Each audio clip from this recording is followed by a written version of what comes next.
This video will help you sleep and relax. But before we begin, I would like to know which city you're from and what time you're watching this. Now, subscribe to the channel, relax, and let's begin. I've been driving trucks for almost 20 years now, long-haul routes across the country, mostly through the southern states. I've seen pretty much everything you can imagine on America's highways. Accidents, weird roadkill, lot lizards, you name it. But what happened to me last Halloween? I still can't make sense of it. I don't talk about it much. My wife thinks I fell asleep at the wheel and dreamed the whole thing up. Maybe she's right, but I know what I experienced. I was making a run from Houston to Amarillo. It was a last-minute job. Dispatcher called me Halloween morning saying they needed someone to haul a refrigerated load of medical supplies. Double pay for the holiday. I wasn't planning to work, but the money was too good to pass up. My daughter was disappointed I'd missed trick-or-treating, but I promised to bring her back something special. I left Houston around 3 in the afternoon. The plan was to drive straight through, make the delivery early morning, grab some sleep at a motel, and head back the next day. Pretty standard stuff. The first few hours were uneventful, just me, the road, and a playlist of podcasts to keep me company. Around 11:30 at night, I was on Highway 40, somewhere past Shamrock. It was getting foggy, not unusual for that time of year, but it was coming in patchy, which always makes driving tricky. 1 minute visibility's fine, the next, you're in a cloud. The traffic had thinned out to almost nothing. Just a few cars passing in the opposite direction every now and then. I've always had one rule as a driver: never pick up hitchhikers, not worth the risk. But that night, I broke my own rule. I first spotted him standing on the shoulder about 50 yards ahead of me. My headlights caught him in the fog.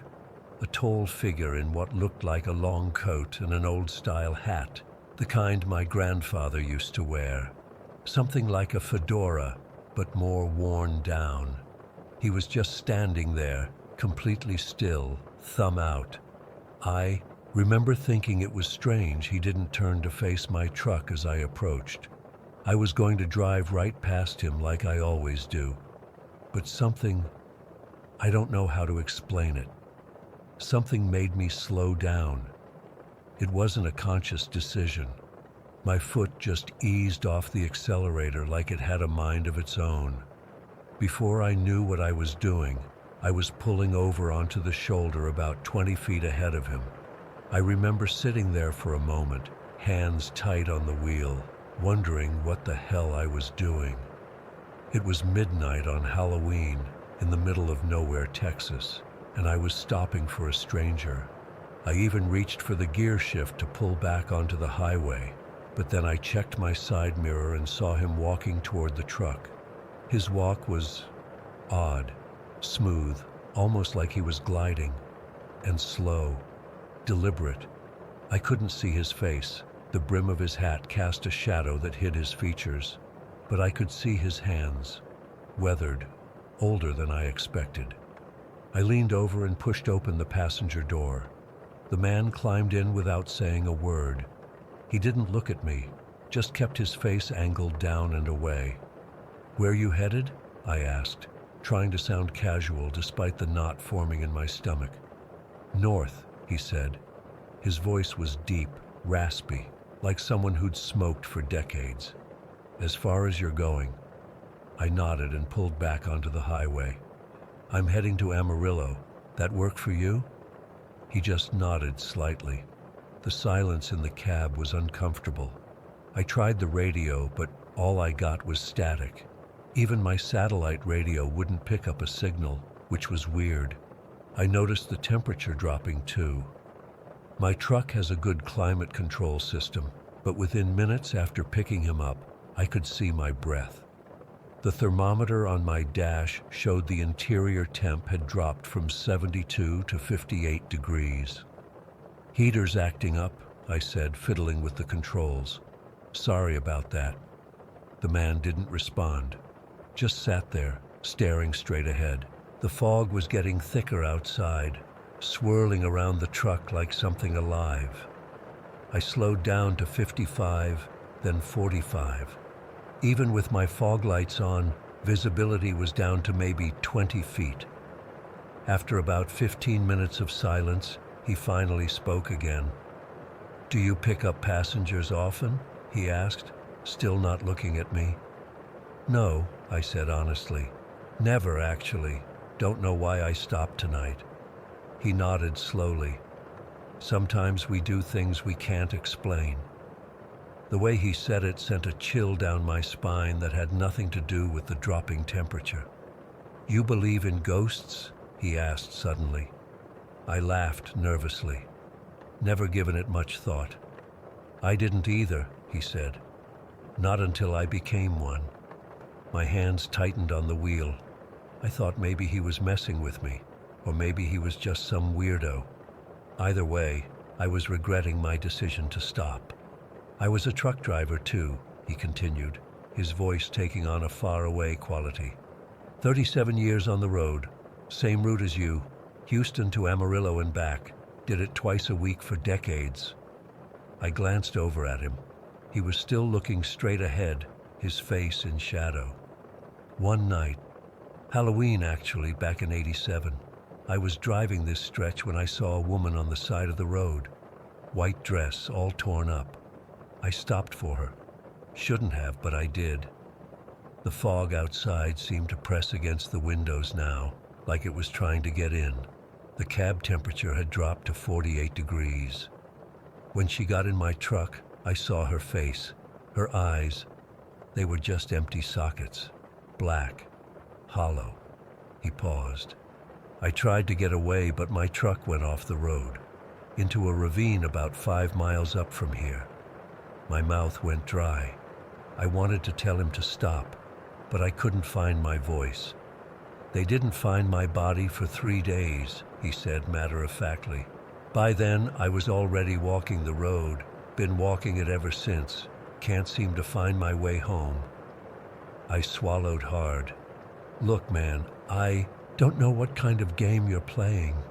"No game," he said, finally turning to look at me. I only caught a glimpse of his face from the corner of my eye, but what I saw, Jesus.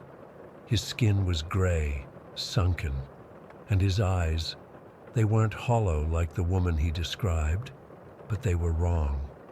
Milky, like cataracts, but worse.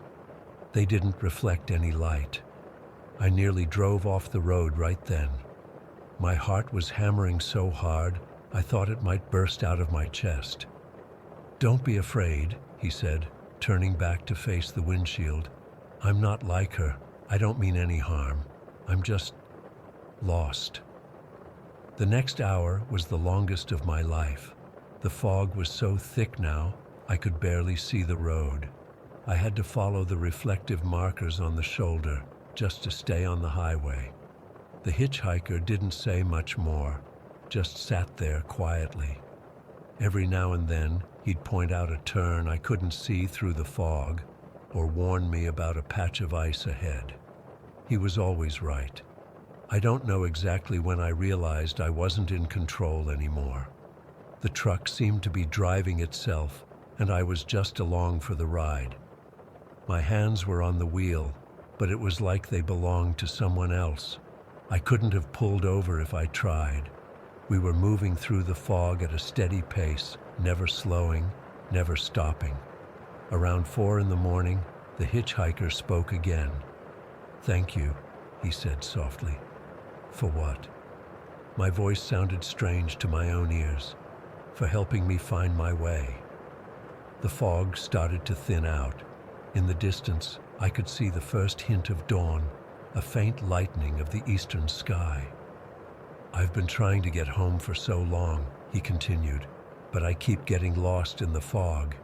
Every Halloween, the fog comes, and with it, a chance to move on.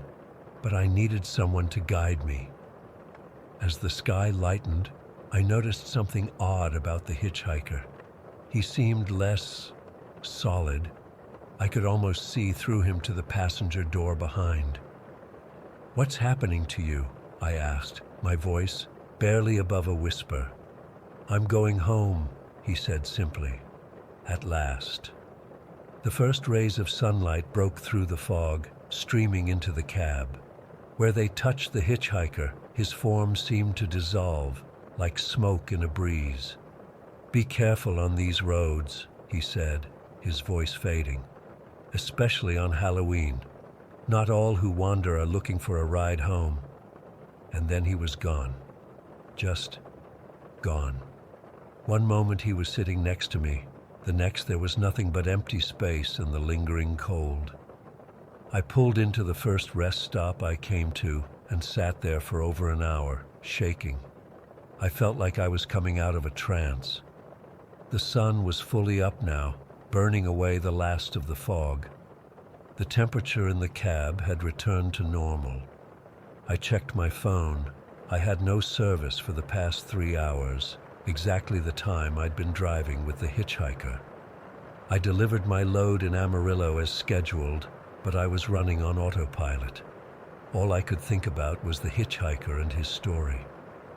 When I got back home, I did some research. It took some digging through newspaper archives, but I found it, a small article from November 3rd, 1987. A truck driver had been found dead in his cab at the bottom of a ravine off Highway 40, exactly where my passenger had described. The driver had been missing for 3 days. His name was Robert Keller. He was 59 years old and had been driving trucks for 37 years. The article mentioned something else that made my blood run cold. Witnesses reported seeing Keller's truck picking up a female hitchhiker earlier that night. Police found no trace of any passenger in the wreckage. That was 5 years ago. I haven't driven on Halloween night since. I take that day off, no matter what the dispatcher offers.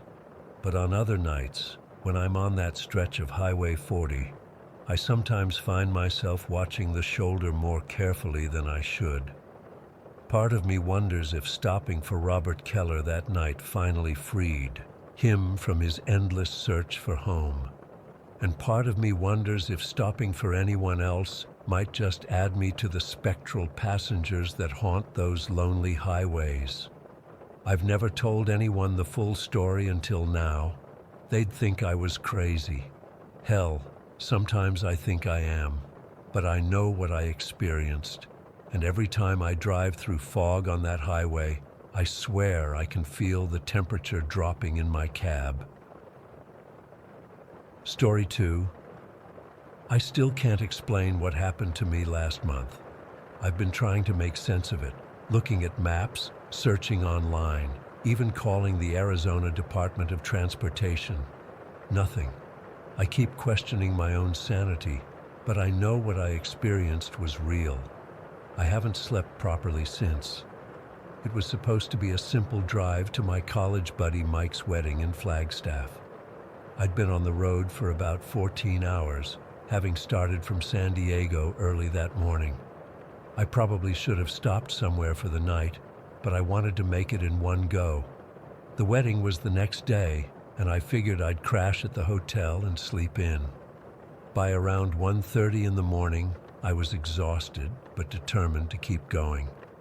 The Arizona desert at night is something else, pitch black except for your headlights and the stars above. I had the radio on low, some late-night talk show keeping me company. My eyelids were getting heavy, and that's when I noticed my gas light had come on. Shit. The GPS showed nothing nearby, and I couldn't remember passing a gas station for at least 50 miles. Just as I was starting to worry, I spotted a dim light in the distance. As I got closer, I could make out an old sign with flickering neon. Ravenwood Fuel. Thank God. It looked like one of those ancient gas stations you see in horror movies, the kind that should have been demolished decades ago. But beggars can't be choosers when you're running on fumes in the middle of nowhere. I pulled in, under the buzzing fluorescent lights. The place looked completely deserted, except for a small convenience store with a dirty yellow light inside. The pumps were ancient, not the digital kind, but the old mechanical ones with rolling numbers. I tried my card at the pump, but nothing happened. Of course, I'd have to go inside. The store's bell jingled as I pushed open the door. The place smelled musty, like old newspapers and dust. Behind the counter stood a thin man with white hair and the palest complexion I've ever seen. His eyes were what got me, though. They were almost colorless, like someone had washed all the pigment out of them. When he looked at me, I felt a chill run through my body. "Need gas," I said, trying to sound casual while fishing out my wallet. He nodded slowly, never blinking. "Pump 3, he said, his voice raspy like he hadn't used it in years. $40, do you?" "Yeah, that should be fine," I replied, handing him 2 20s. He took the money without looking at it. Then he leaned forward slightly, and I caught a whiff of something sour like spoiled milk. "Stay in the light," he whispered. "What?" I asked, thinking I'd misheard him. "Stay in the light," he repeated, more firmly this time. "Don't wander." I forced a nervous laugh. "Yeah, sure, thanks." As I turned to leave, I glanced back over my shoulder, but the counter was empty. The guy had vanished. No door behind him, nowhere he could have gone that quickly. I stood there for a second, confused, then decided I was just too tired and seeing things. Outside, I started pumping the gas, constantly looking around. The desert stretched endlessly in all directions, and the station's lights created a small island in the darkness. The fluorescence above me buzzed and flickered, making my skin look sickly green. The wind had picked up, bringing with it the smell of dust and something else, something rotten. When the pump clicked off, I quickly replaced the nozzle and screwed my gas cap back on. That's when I felt it, that sensation of being watched that makes the hair on your neck stand up. I turned around, but there was nothing there except the empty highway and the darkness beyond. I got into my car, relieved to be leaving this creepy place. As I adjusted my rearview mirror, my heart nearly stopped. Standing by the edge of the light, where the gas station's fluorescence faded into darkness, was a figure. It was unnaturally tall, maybe 7 or 8 feet, with proportions that were just wrong. Its arms were too long, hanging down past its knees. Its legs bent at odd angles, like they had extra joints. I couldn't make out a face, just a darker shadow where a head should be. I slammed my car into drive and peeled out of there, tires screeching on the cracked asphalt. My hands were shaking so badly I could barely hold the steering wheel. I kept checking my mirrors, expecting to see that thing following me, but the road behind me was empty. After about 15 minutes of driving, my breathing finally started to return to normal. I convinced myself I was just overtired and seeing things. Maybe I dozed off for a second at the pump. Sleep deprivation can cause hallucinations, right? Then I saw another light in the distance. As I got closer, my blood ran cold. It was another gas station. No, not another one. The same one. Ravenwood fuel flickered in the same broken neon, except something was different. The sign now read, "Ravenwood Fuel, Last Stop." This was impossible. I'd been driving straight for 15 minutes. There's no way I could have circled back, and even if I had, the sign had changed. I slowed down as I approached, my mind racing. Maybe it was a chain, some local Arizona gas station brand I'd never heard of. But as I drove past, I saw it standing by one of the pumps, that same impossibly tall figure. Only this time, it turned its head to follow my car as I passed. I floored it, pushing my sedan as fast as it would go. 80, 90, 100 miles per hour. My car shuddered at the speed, but I didn't care. I just needed to get away. 20 minutes later, my heart sank. Another light in the distance. I knew before I even got close what it would be. Ravenwood fuel, final warning. I almost crashed trying to make a U-turn, but when I looked back the way I came, the road just led into darkness. Ahead of me, the gas station waited. I had no choice but to keep going forward. This time, there were multiple figures standing around the gas station. 5 or 6 of them, all with those wrong proportions, all standing perfectly still. And they were all facing my approaching car. I was openly crying now, mumbling prayers I hadn't said since I was a kid. I decided to speed past the station without stopping. As I approached, one of the figures stepped into the road. I swerved to avoid it and lost control. My car spun out, tires screeching, before coming to a stop on the shoulder about 50 yards past the station. I sat there, engine still running, too terrified to move. In my headlights, I could see the road continuing into the darkness. In my rearview mirror, the gas station's lights flickered. And then, one by one, the figures began walking toward my car. Their movement was all wrong, jerky and too fast, like someone had sped up the footage. Their limbs bent in impossible ways with each step. I put the car in drive and took off again, watching in horror as they receded in my mirror. I don't know how long I drove after that, hours maybe. Every time I thought I was free, another light would appear in the distance. Sometimes the sign would be different. Ravenwood fuel, no escape, or Ravenwood fuel, turn back. But it was always the same place, and there were always more of those things waiting. I started hallucinating, or at least I think I was. The radio would suddenly tune to static, and I'd hear whispers coming through. The road in front of me would shimmer and warp. At one point, I swear I saw the attendant from the store standing in the middle of the highway, his colorless eyes reflecting my headlights. But when I swerved, there was nothing there. The last thing I remember is seeing the gas station for what must have been the 20th time. The sign now simply read, Ravenwood. All the lights were out except for a single bulb above the door to the store.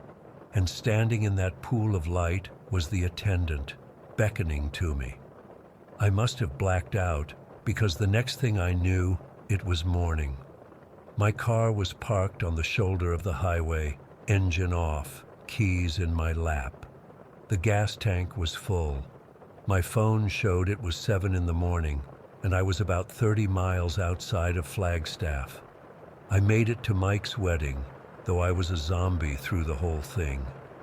Everyone thought I was hungover. I didn't try to explain. How could I? When I got home, I spent weeks researching. I looked at every map of Arizona I could find.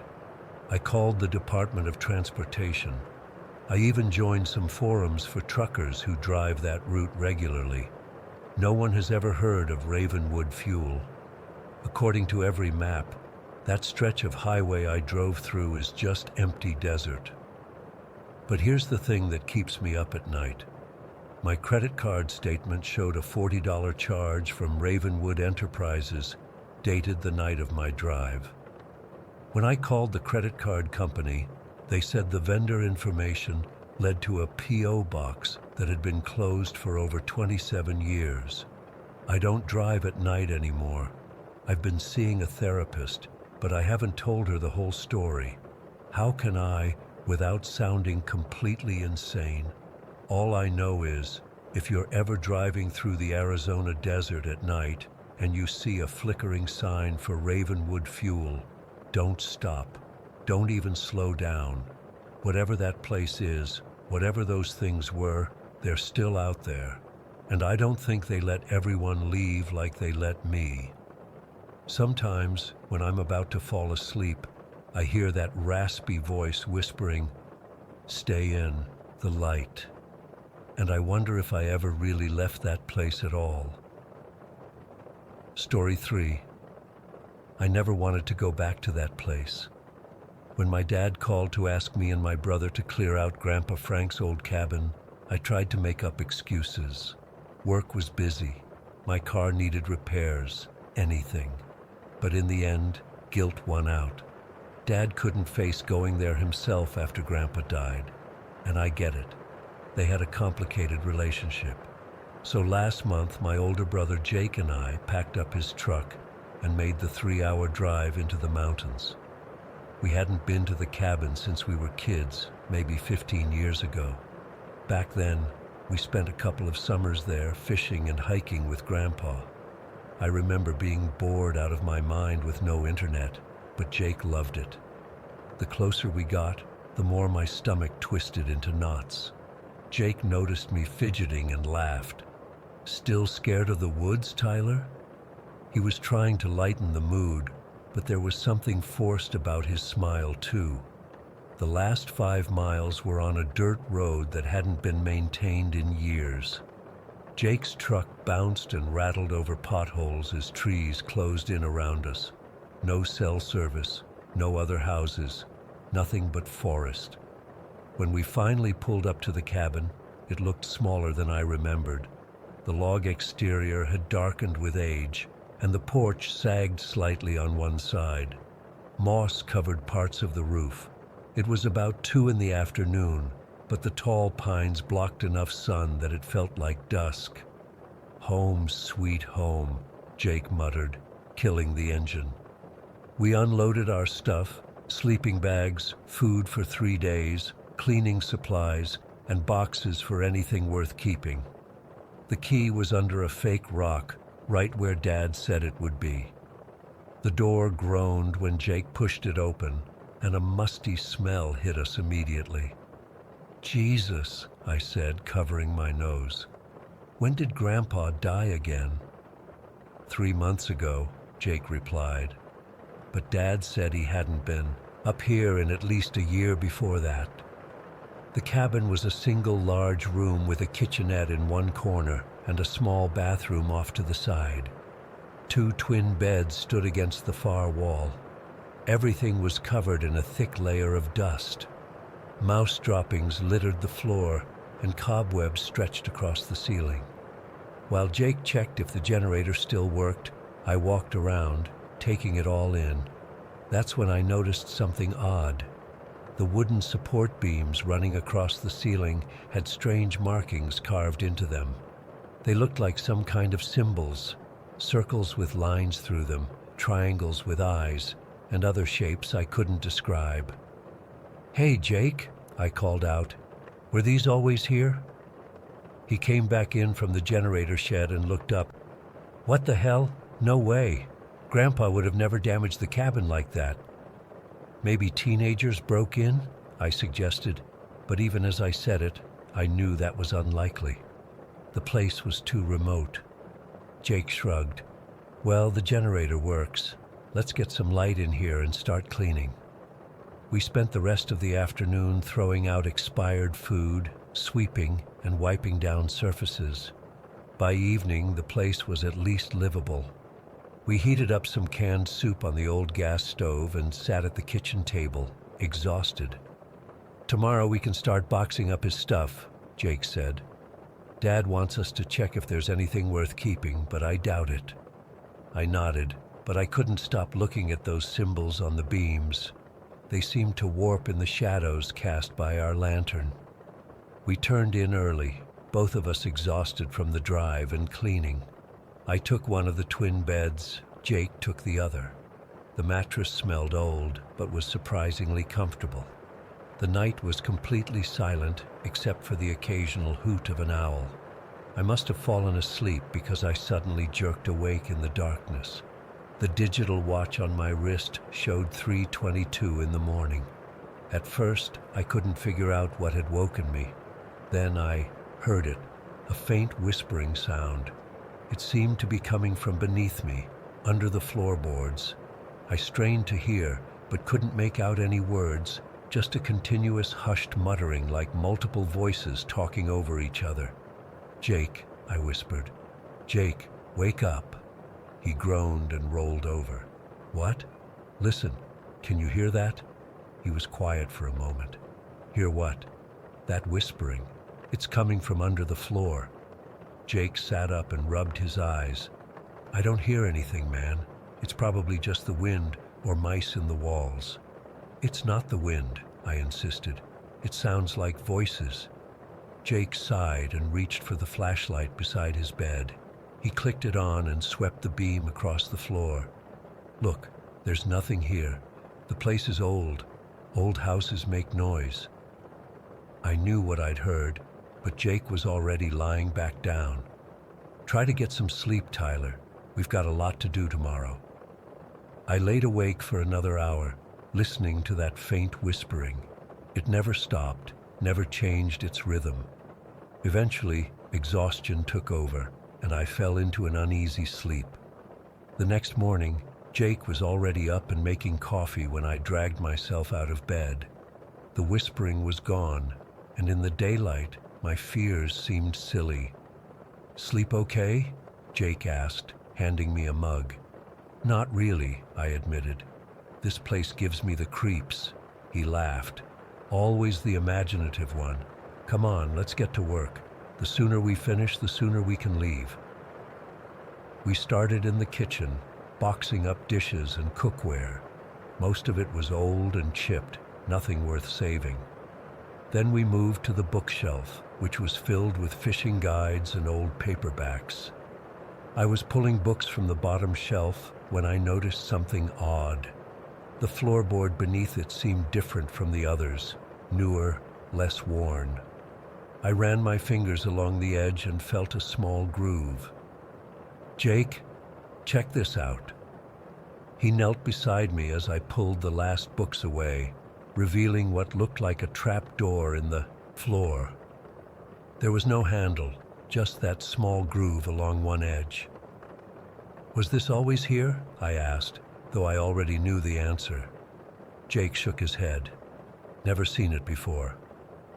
I wedged my fingers into the groove and pulled. The trapdoor lifted easily, revealing a dark hole with a wooden ladder leading down. What the hell? Jake muttered, shining his flashlight into the opening. The beam illuminated a small, dirt-walled cellar about 8 feet below. Dad never mentioned a cellar. I don't think he knows about it, I said. We never saw this as kids, right? Jake shook his head, his expression troubled. Grandpa must have built it after we stopped coming up here. We looked at each other, both hesitating. Part of me wanted to close the trap door and pretend we never found it, but curiosity won out. I'll go first, Jake said, already lowering himself onto the ladder. The cellar was small, maybe 10 feet square, with a dirt floor and walls reinforced with wooden beams. It smelled of damp earth and something else I couldn't identify, something acrid and unpleasant. In the center of the room sat a wooden chest, about the size of a large toolbox. The same strange symbols from the ceiling beams were carved into its surface and painted with what looked like dried reddish-brown paint. Blood, Jake whispered, touching one of the symbols. I think this is blood. My skin crawled. Let's get out of here. Wait. Jake was already opening the chest. Inside were several leather-bound journals and what looked like small animal bones. Jake picked up one of the journals and flipped it open. It's Grandpa's handwriting. I looked over his shoulder at the pages. They were filled with more of those symbols, along with diagrams and what looked like incantations written in a language I didn't recognize. Scattered throughout were notes in English. Third attempt failed. The barrier remains. Need stronger sacrifice. Voices clearer now. They promise knowledge beyond imagining. They are ancient.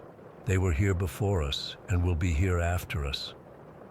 As Jake turned the pages, the whispering I'd heard in the night suddenly returned, louder now, more insistent. Jake's head snapped up. You hear it now, don't you? I asked. He nodded, his face pale. What the hell was Grandpa into? The whispering grew louder, becoming a cacophony of voices that seemed to press against my eardrums. The dirt floor beneath our feet began to tremble. "We need to leave," I said, grabbing Jake's arm. "Now." He stuffed the journal into his jacket, and we scrambled up the ladder. The entire cabin was shaking now, dishes rattling in the cupboards, books tumbling from shelves. We grabbed our keys and phones and ran outside just as a deep, thundering crack split through the cabin floor. We didn't stop running until we reached the truck. Jake gunned the engine, and we tore down the dirt road, not speaking until we hit the highway. "What the hell was that?" I finally asked, my hands still shaking. Jake gripped the steering wheel so tightly his knuckles were white. "I don't know, but whatever Grandpa was doing up there, it wasn't good." We drove straight back to the city, both agreeing to tell Dad we'd finished the job. We'd say there wasn't much worth keeping, and that we'd taken care of everything. He'd never know. I thought that would be the end of it. I was wrong. The whispering followed me home. At first, it was just at night, that same muttering sound coming from beneath my apartment floor. I told myself it was just the neighbors downstairs or pipes in the walls. But then I started seeing things, shadows moving in my peripheral vision, always darting away when I turned to look. I couldn't sleep, couldn't eat. Tried to convince myself it was just stress or trauma from what happened at the cabin. I didn't tell Jake, didn't want him to think I was losing it. A week after we returned, Jake called me at 2 a.m. "Tyler," he said, his voice tight with fear. "I've been reading Grandpa's journal. I know what he was trying to do." "What?" I asked, sitting up in bed, suddenly alert. "He was trying to open a doorway. That cellar, it's not just a room. It's a threshold to somewhere else. And those things on the other side, they want in. Jake, you're freaking me out. Listen to me. The journal says the doorway can be closed, but we have to do it. We have to go back. Are you insane? No way I'm going back there. Tyler, these things, they're not going to leave us alone. Not until we finish what Grandpa started, or stop it." I wanted to argue, but the whispering that had been my constant companion for days suddenly swelled, as if in response to Jake's words. "Fine," I said. "When?" "Tomorrow. Meet me at my place at noon." The next day we drove back to the cabin in silence. Jake had the journal open on his lap, studying it intently. He'd brought supplies, candles, salt, chalk, and a small knife. "The ritual is simple," he explained. "We need to recreate the symbols in a specific pattern, then recite an incantation. It should seal the doorway." The cabin looked exactly as we'd left it, except for one thing. The trap door was wide open, a gaping wound in the floor. "I closed that," I said, my mouth dry. "I know I did." Jake nodded grimly. "They're getting stronger." The whispering was constant now, so loud I could barely hear myself think. We approached the trap door cautiously. The cellar below was dark, but I could feel cold air rushing up from it like breath from an open mouth. Jake went down first, and I followed, every instinct screaming at me to run. The dirt floor was disturbed, as if something had been digging in it. The wooden chest was overturned, its contents scattered. Jake quickly began drawing symbols on the floor with chalk, consulting the journal frequently. I helped, arranging candles where he indicated and pouring salt in a circle around us. "When I start the incantation, don't stop no matter what happens," Jake instructed. "And whatever you do, don't leave the salt circle." He began reading from the journal, his voice steady despite the fear I could see in his eyes. The words were harsh and guttural, unlike any language I'd ever heard. As he spoke, the whispering changed, becoming deeper, angrier. The candles flickered, their flames stretching unnaturally tall. The dirt floor began to tremble again, more violently than before. Suddenly, a crack appeared in the center of the cellar floor. just a hairline at first, then widening as Jake continued the incantation. The crack split open further, revealing not dirt or stone beneath, but a yawning blackness that seemed to swallow the light. "Jake," I said, panic rising in my throat. "Jake, stop." But he kept reading, his voice rising to be heard over the roaring sound now emanating from the widening pit. The darkness wasn't empty. Something moved within it, something massive and shapeless, with too many limbs that twisted and reached upward. One of those limbs, a tendril of pure darkness, shot out of the pit and wrapped around Jake's ankle. He screamed, dropping the journal as he was yanked toward the edge of the salt circle. I lunged for him, grabbing his arms, but the force pulling him was too strong. "Tyler!" he screamed, his eyes wide with terror. "Close it! You have to close it!" The tendril pulled him across the salt line, breaking our protective circle. Immediately, the whispering exploded into a deafening roar. More tendrils emerged from the pit, wrapping around Jake's body. I reached for him again, but he was already half in the pit, being dragged down by those impossible limbs. Our fingers touched for a brief moment, and then he was gone, pulled into that absolute darkness. The pit began to close immediately, the crack in the earth sealing itself as if it had never been there. The whispering stopped. The candles went out. I was alone in the dark cellar, my brother gone. I don't remember leaving the cabin. Don't remember the drive home. I told everyone Jake had gone hiking alone and never returned. A search party found his truck at a trailhead 50 miles from the cabin. I put it there. They never found his body. Dad sold the cabin without ever going back. I never told him what really happened. Never told anyone until now. It's been a month. The whispering has started again, louder than before. Sometimes I hear Jake's voice mixed in with the others, calling my name, telling me to come back, telling me it's my turn. I know it's only a matter of time before whatever came through that doorway finds me. I can feel it getting closer. Last night, I woke to find my bedroom floor cracked open, just a hairline fracture. By morning, it was gone. I'm going back to the cabin tomorrow. Not to close the doorway, I know now that's impossible. I'm going to find my brother, or join him. If you're reading this, stay away from that mountain.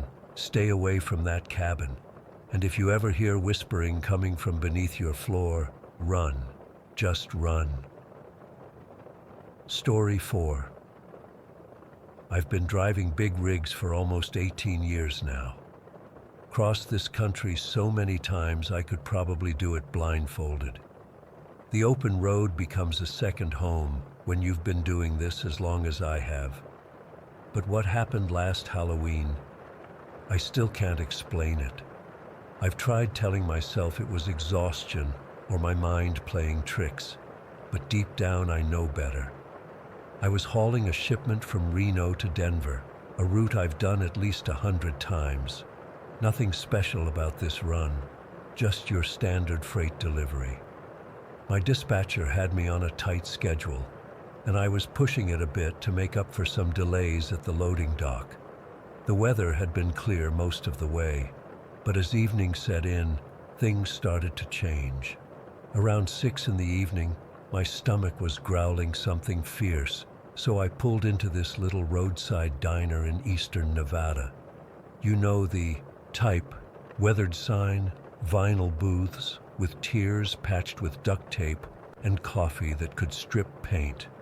Rosie's Truck Stop, or something generic like that. I'd stopped there maybe twice before, nothing memorable about it. I settled into a booth by the window, ordered a burger and coffee, and checked my phone for messages. The place was pretty empty, just me, a couple of locals at the counter, and this elderly woman sitting alone in the corner booth. She kept glancing at me, which was starting to make me uncomfortable. Just as I was about to pay my bill, she got up and shuffled over to my table. "You heading east tonight?" she asked, her voice raspy like she'd smoked for decades. I nodded, not really in the mood for small talk. "Through Deadwood Pass?" She looked genuinely concerned. "Yeah, that's the route," I said, pulling out my wallet. She put her hand on my arm, her fingers cold and bony. "Not tonight. Take the southern route through Millard County. It's longer, but safer." I've had my share of locals trying to spook me with ghost stories over the years, so I just smiled politely. "I appreciate the concern, ma'am, but I've driven Deadwood Pass plenty of times. It's just a road." She shook her head slowly. "Not on Halloween night, it isn't. The fog comes in, and she waits. Been happening for years." Before I could ask who she was, the waitress came with my change, and the old woman went back to her booth. I chalked it up to small-town superstition and got back on the road. The sun set quickly after that, and I found myself driving into darkness. My GPS showed I'd reached Deadwood Pass around 11:30 that night. I wasn't worried. Like I said, I'd driven it countless times before. But around 10, the weather started to turn. Wisps of fog began to drift across the highway. Nothing too thick at first, just enough to make me switch on my fog lights. By 11, the fog had gotten much worse. It rolled in thick waves across the asphalt, swallowing my headlights. I had to slow down to 45, then 35 miles per hour. The usual landmarks I used to gauge my progress disappeared in the murk. It was like driving through milk. My radio had been playing the usual satellite stations, but around 11:15, it started to crackle with static. I fiddled with the dial, trying to find something clear, when suddenly it locked onto a station I'd never heard before. The signal was crystal clear, which was odd considering how remote this stretch was, and it was playing old country music. Not the modern stuff, but the kind my grandfather used to listen to. Haunting steel guitar, mournful vocals, the works. The song playing was about a woman waiting by the roadside for someone who never came. I don't remember the exact lyrics now, but the chorus had something about waiting in the mist and a promise unkept. It gave me goosebumps, especially considering what the old woman had said. I tried changing the station, but nothing worked. The knob turned, but the song kept playing. The DJ came on after the song ended. His voice sounded distant, like he was speaking through layers of time. "That one's for all you night drivers out there. Remember to keep your eyes on the road. You never know who might be waiting for a ride." Then he chuckled, a sound that made the hair on my arms stand up. The fog was so thick now, I could barely see 20 feet ahead. I was considering pulling over until it cleared when my headlights illuminated a sign I'd never noticed before. "Last Stop Diner, open all night." I've driven this route so many times, I know every gas station, every rest area, every diner. This place had never been there before, but I was rattled by the fog and the radio, and the idea of stopping somewhere with hot coffee and bright lights seemed comforting. I pulled into the gravel parking lot. There were a few trucks and cars parked outside, which was reassuring. The diner looked like something straight out of the 1960s. Chrome exterior, neon sign buzzing with a blue-pink glow, windows that showed a warmly lit interior. I checked my phone before heading in, but I had no signal. Not unusual for this remote stretch. The moment I pushed open the door, I knew something was off. The place was set up like a normal diner, counter with stools, booths along the windows, pie display case, but there wasn't a single customer inside. What really unsettled me was that every table had plates of food on them, some half-eaten, some untouched. Steam rose from coffee cups like everyone had just gotten up and left seconds before I walked in. "Hello?" I called out, my voice sounding muffled in the strange quiet. No answer. The only sound was the soft hum of the lights and the clink of the ceiling fan. I stood there for a good 30 seconds, debating whether to leave, when a man appeared from the kitchen. He was tall and gaunt, with skin so pale it almost looked gray under the fluorescent lights. He wore a faded trucker cap and a uniform that seemed decades out of date. His name tag read, Earl. "You shouldn't be here," he said flatly. No greeting, no, "What can I get you?" "I just need some coffee," I replied, trying to sound casual despite my growing unease. "Bad fog out there." Earl's expression didn't change. "It's always foggy on Halloween night. That's when she comes out to wait." My stomach dropped. "Who's waiting?" He leaned across the counter, lowering his voice. "The woman in white. She stands by the roadside just past mile marker 237. Drivers see her and think she needs help. Some stop, some don't." He paused, his eyes meeting mine. "The ones who stop never reach Denver." I laughed nervously. "Look, I appreciate the Halloween spirit, but this isn't a joke," Earl cut me off. "I've been here a long time, seen a lot of drivers come through. Not all of them leave." He gestured around at the empty tables with their abandoned meals. "These were all drivers once." I backed toward the door. "I think I'll get back on the road." Earl didn't try to stop me. He just watched with those hollow eyes. "Stay in your truck. Don't stop for anyone, no matter what you see or hear. She'll try to make you stop." I practically ran back to my rig, my heart pounding. The rational part of my brain told me this was just some elaborate Halloween prank, but another part, a more primitive part, was genuinely terrified. I fired up the engine and pulled back onto the highway, eager to put distance between myself and that diner. The fog was still thick, but I drove as fast as I safely could. The radio had gone back to playing that eerie country music. I tried turning it off completely, but it clicked back on by itself, the volume a bit louder than before.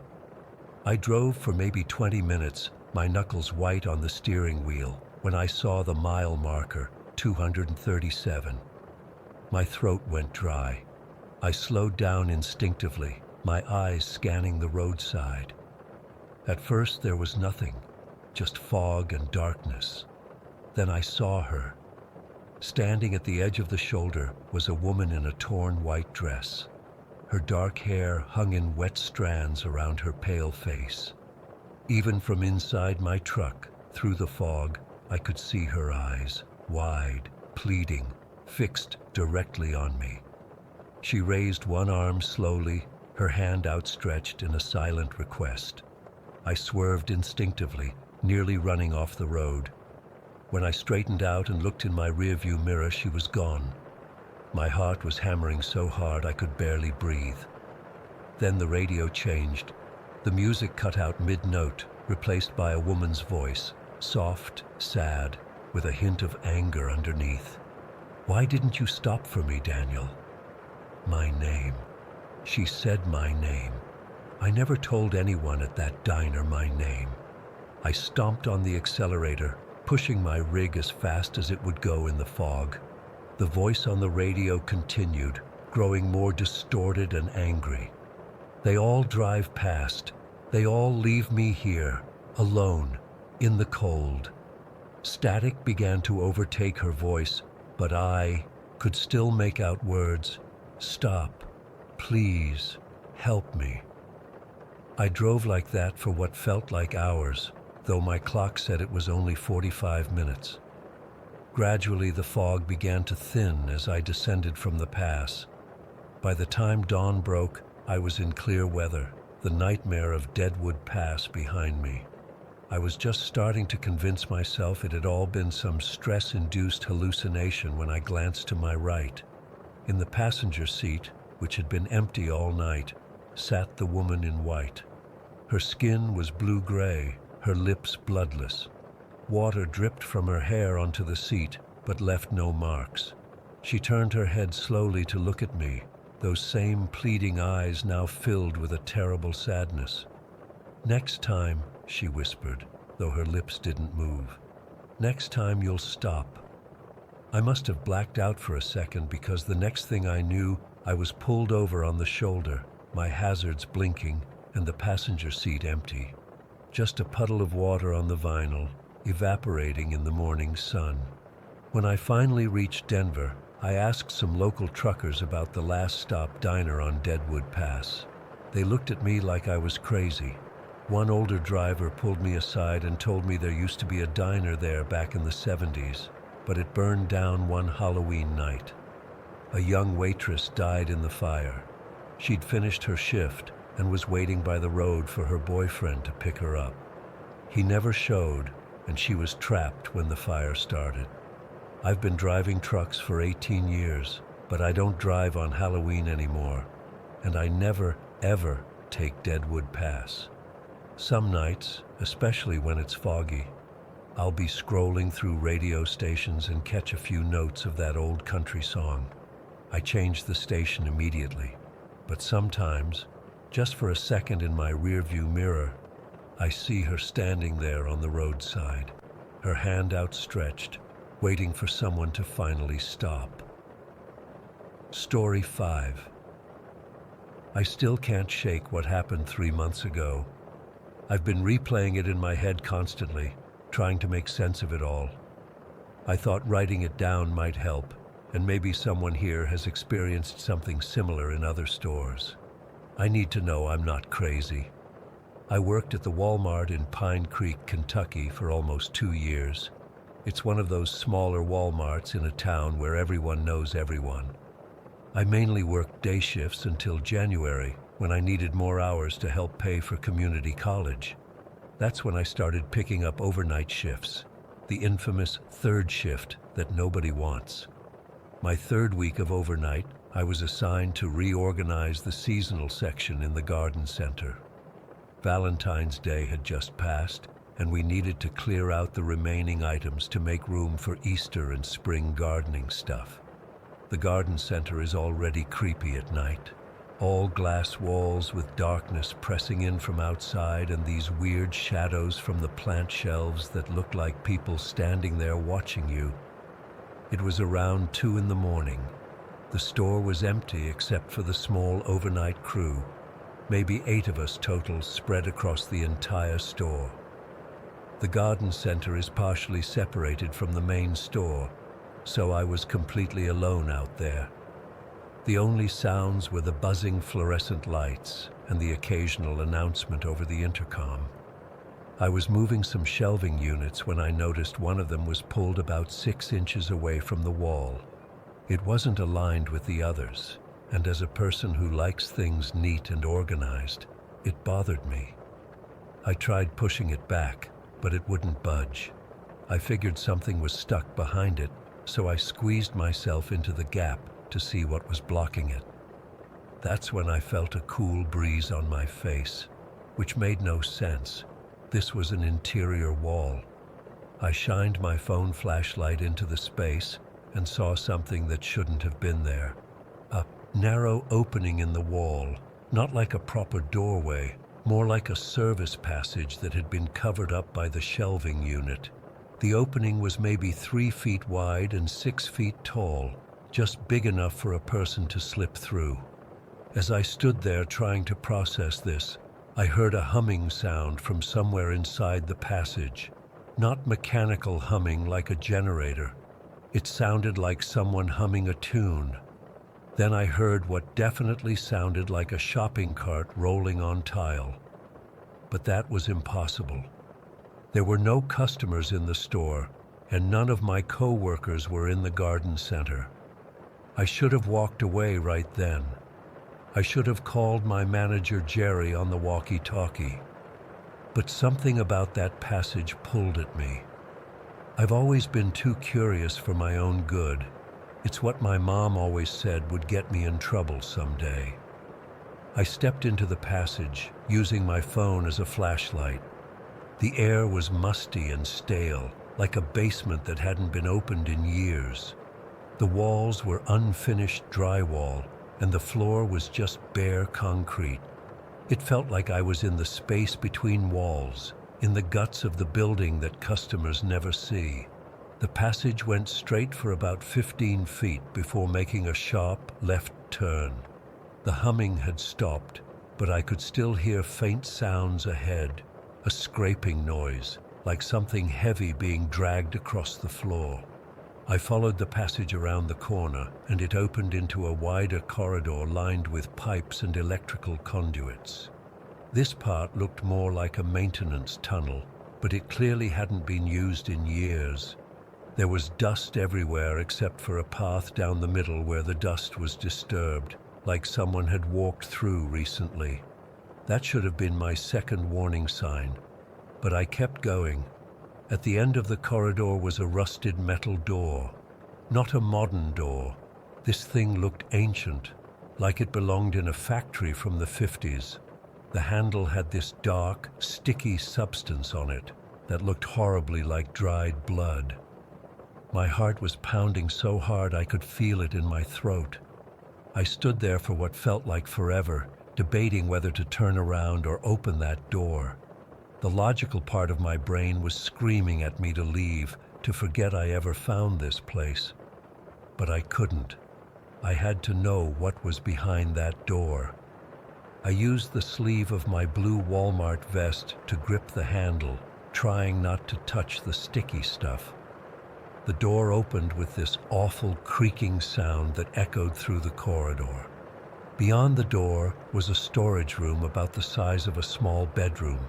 More bare concrete floors and cinder block walls. There were metal shelves lining the walls, covered in dust and cobwebs. Old merchandise sat on some shelves, faded boxes and packaging from products Walmart hasn't sold in years. A price tag on one box showed 98 cents, but what made my blood run cold was in the center of the room. Standing there, perfectly still, was a mannequin. Not one of the modern, featureless mannequins we use for clothing displays. This was an old-style mannequin with detailed facial features, eyes, nose, and this unsettling half-smile. It was wearing a Walmart uniform, but not our current ones. This was an older style from maybe the early 2000s, a blue vest that was faded and yellowed with age. The mannequin had a name tag on the vest, but someone had scratched out the name so aggressively that the plastic was deeply gouged. Just seeing it filled me with this unexplainable dread. Why would someone scratch out a name tag on a mannequin? And why was it standing here in this hidden room that shouldn't even exist? I backed away slowly, unable to take my eyes off that mannequin's face. Something about its expression seemed to change the longer I looked at it, like its smile was growing wider, even though I knew that was impossible. That's when I heard footsteps coming from the corridor I'd just walked through. Heavy footsteps, slow and deliberate. I froze, my back pressed against the wall opposite the door. The footsteps stopped just outside the room. I held my breath, praying it was just another employee who somehow knew about this place. I raised my flashlight toward the doorway. What I saw in that doorway will haunt me forever. It wasn't fully in the light, just partially illuminated by my flashlight. A shadow, but not a normal human shadow. It was too tall, too thin.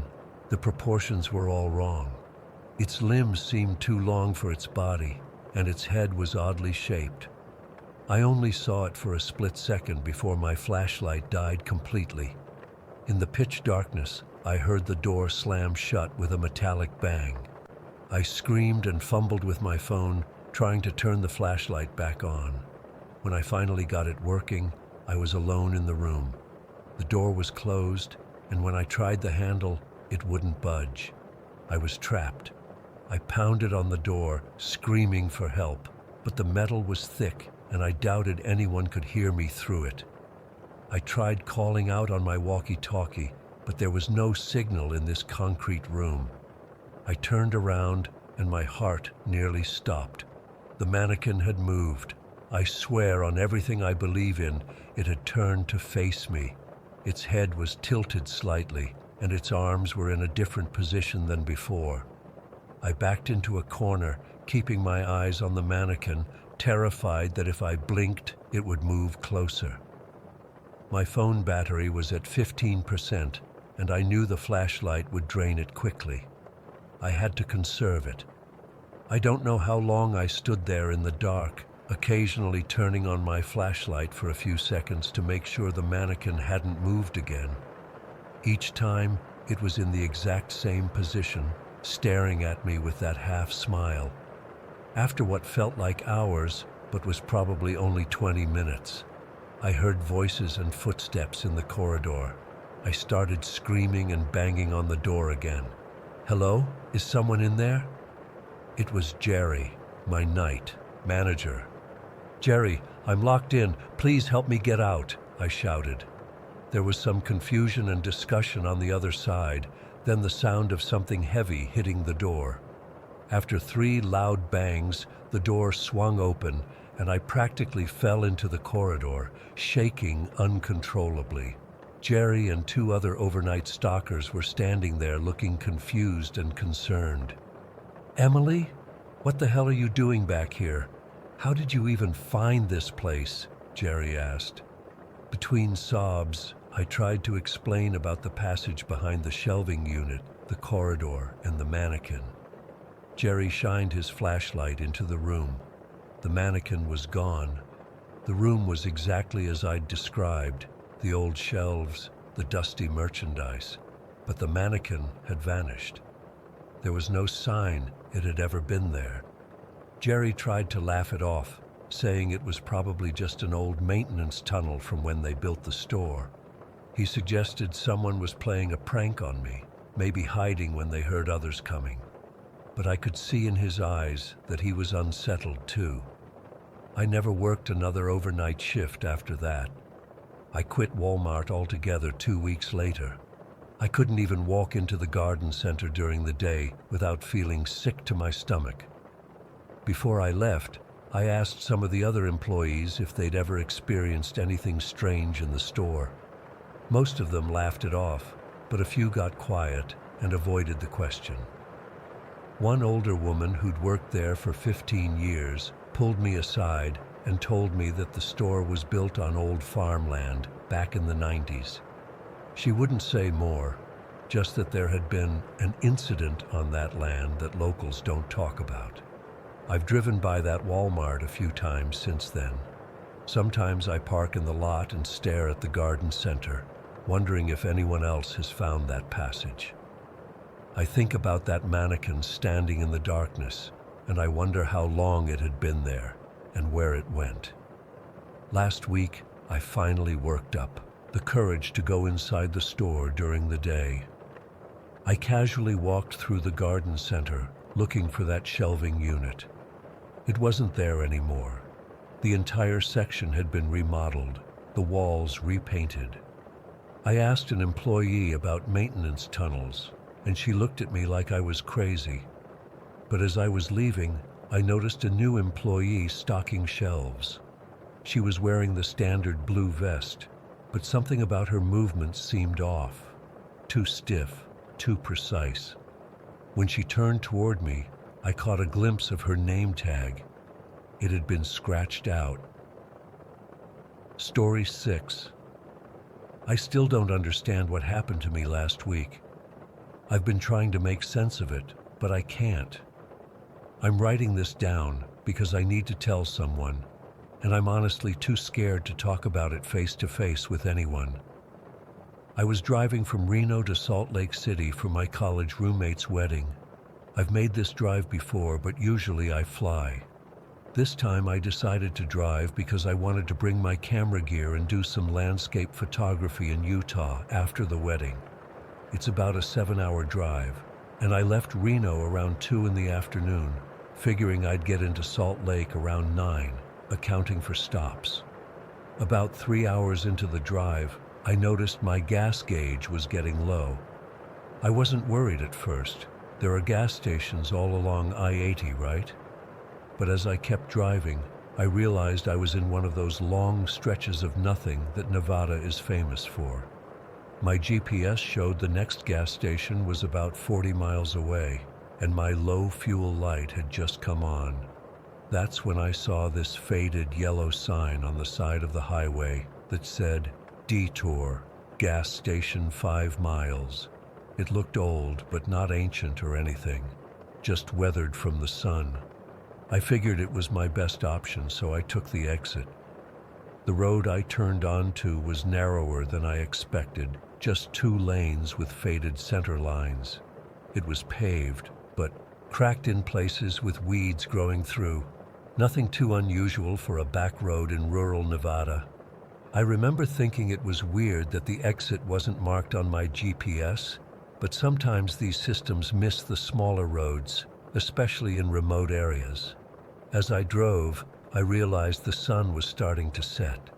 The Nevada desert looks beautiful at sunset, all orange and purple, but there's something eerie about it too. The shadows get longer, the rock formations look more menacing. I kept checking my GPS, but it showed me driving through empty space, like the road I was on didn't exist at all. After about 10 minutes, I still hadn't seen any sign of a gas station.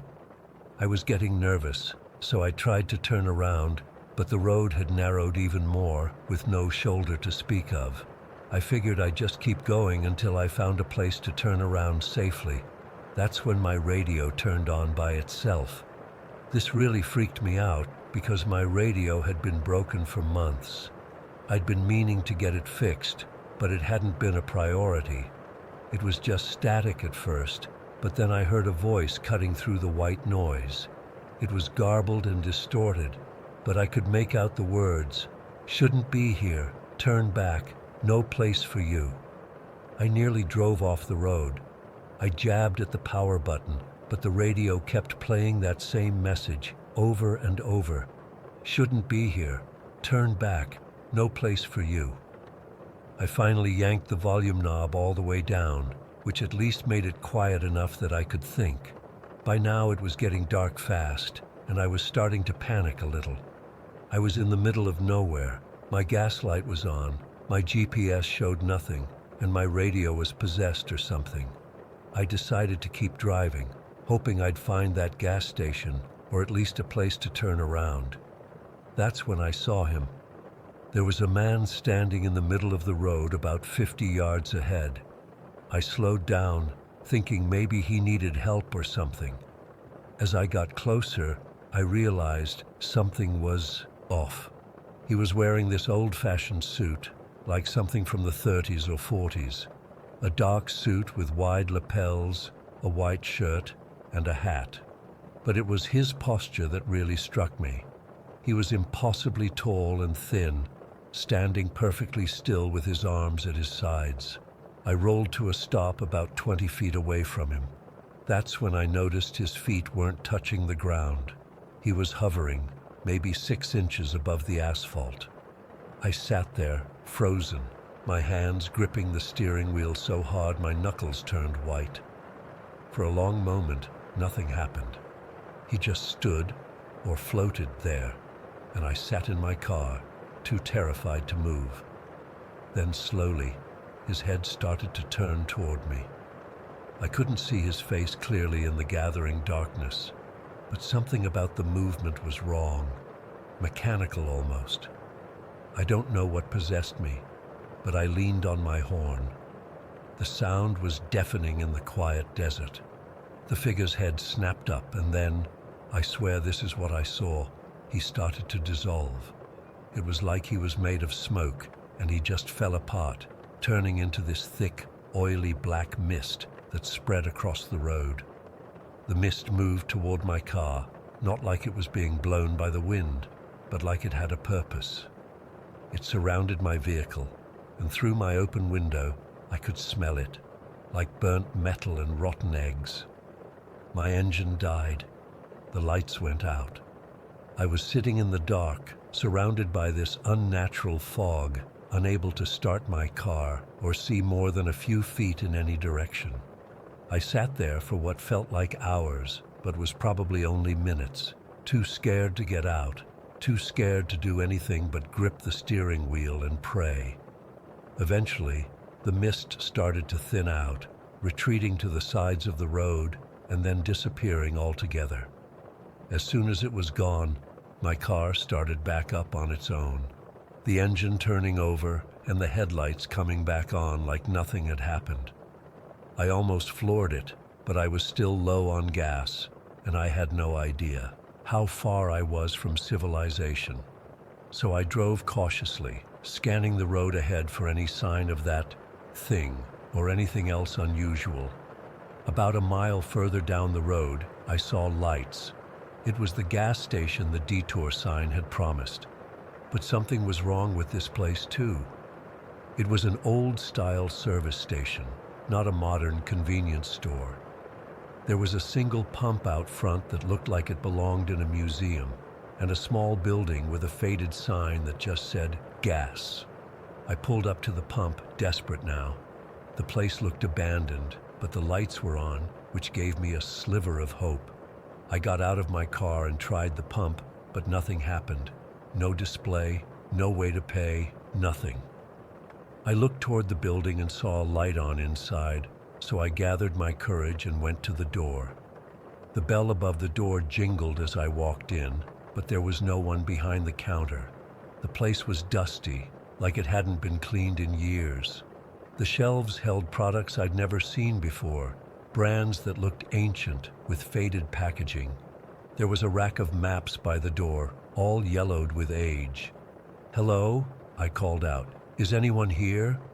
No answer. I walked up to the counter, thinking maybe there was a bell I could ring or something.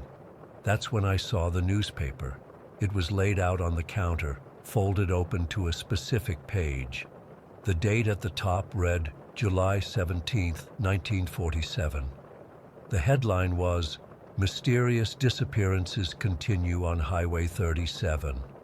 Below the headline was a photo of a man in a suit and hat, the same man I'd seen on the road. I grabbed the paper with shaking hands and read the article. It talked about a series of disappearances along a stretch of Highway 37, which locals had started calling the Forgotten Mile. According to the article, several travelers had vanished without a trace over the past few months. The photo was of the most recent victim, a traveling salesman named Robert Wilcox, who had last been seen at this very gas station. As I was reading, I noticed a sound, a soft hissing, like air escaping from a tire. I looked up and saw it, that black mist seeping under the door and through the cracks in the windows. It was coming for me. I dropped the paper and ran for the back of the store, looking for another exit. I found a door marked "Employees Only" and burst through it, finding myself in a small storage room. There was another door at the back, which led outside. I ran through it and found myself behind the gas station. I sprinted back to my car, fumbling with my keys. The mist was pouring out of the front door of the station now, moving purposefully toward me. I finally got my door open, jumped in, and started the engine. As I threw the car into drive, the mist reached my back bumper. In my rear-view mirror, I saw it envelop the back of my car, but I was already accelerating down the road. I drove like a maniac, not caring about my gas situation anymore, just needing to get away. The road seemed to go on forever, straight as an arrow through the desert night. I kept checking my mirror, expecting to see that mist or that figure following me, but there was nothing but darkness. After what seemed like an eternity, I saw lights ahead, a small town. I pulled into the first place I saw, a 24-hour diner with a neon sign. My hands were shaking so badly I could barely put the car in park. I stumbled inside and collapsed into a booth. A waitress came over, took one look at my face and said, "Honey, You look like you've seen a ghost." She brought me a cup of coffee without me asking. As she set it down, she looked at me more closely, then at my car outside. "You went through the forgotten mile, didn't you?" she asked quietly. I stared at her, too shocked to respond. "You're lucky you made it out," she said, sliding into the booth across from me. "Most don't." I told her what had happened, the words tumbling out between gulps of coffee. She nodded like she'd heard it all before. "That stretch of road isn't on any modern maps," she said. "GPS can't find it, but sometimes people turn onto it by mistake, following old signs or thinking they know a shortcut. The thing is, once you're on it, it doesn't want to let you go." "What is it?" I asked. "Nobody knows for sure. Some say it's a tear in reality, a place where the veil between worlds is thin. Others think it's haunted by the spirits of those who've died there. All we know is that people disappear on that road, and sometimes, very rarely, someone makes it out." I ended up spending the night in that town, at a motel the waitress recommended. The next morning, I filled up my tank and got back on the interstate, following my GPS carefully. I made it to the wedding on time, but I couldn't focus on anything. All I could think about was that road, that mist, and that man. I've checked historical records since then. There was indeed a Highway 37 in Nevada, but it was decommissioned in the 50s when the interstate system was built. And there were reports of disappearances along it in the 40s, though they were attributed to accidents or people getting lost in the desert. I don't know what I encountered that night. All I know is that somewhere in Nevada, there's a stretch of road that isn't on any map, that GPS systems don't recognize, and that locals call the Forgotten Mile. And on that road, something waits for travelers who take a wrong turn, something that doesn't want them to leave. I made it out, but I can't help wondering about those who didn't. Robert Wilcox and all the others who vanished on that lonely stretch of highway, victims of whatever supernatural force inhabits the Forgotten Mile. Story 7. I've been driving trucks for 12 years now. It's a lonely job, but it pays the bills, and I actually enjoy the solitude most of the time. You get used to the long stretches of empty highway, the weird truck stop, conversations at 3 in the morning, and the way time seems to blur when you've been on the road too long. But what happened to me last Halloween changed everything. I usually don't take jobs on Halloween. It's not that I'm superstitious, at least I wasn't before. But my sister always hosts this big thing for her kids and my nieces and nephews, and I try to make it when I can. Last year, though, my dispatcher called with an emergency rush job from Dallas to Albuquerque. The pay was double the normal rate, and I needed the money after my transmission went out the month before. So I said yes. I left Dallas around 9 in the evening. The highway was pretty much empty, which was nice. Just me, my rig, and miles of Texas highway stretching out ahead.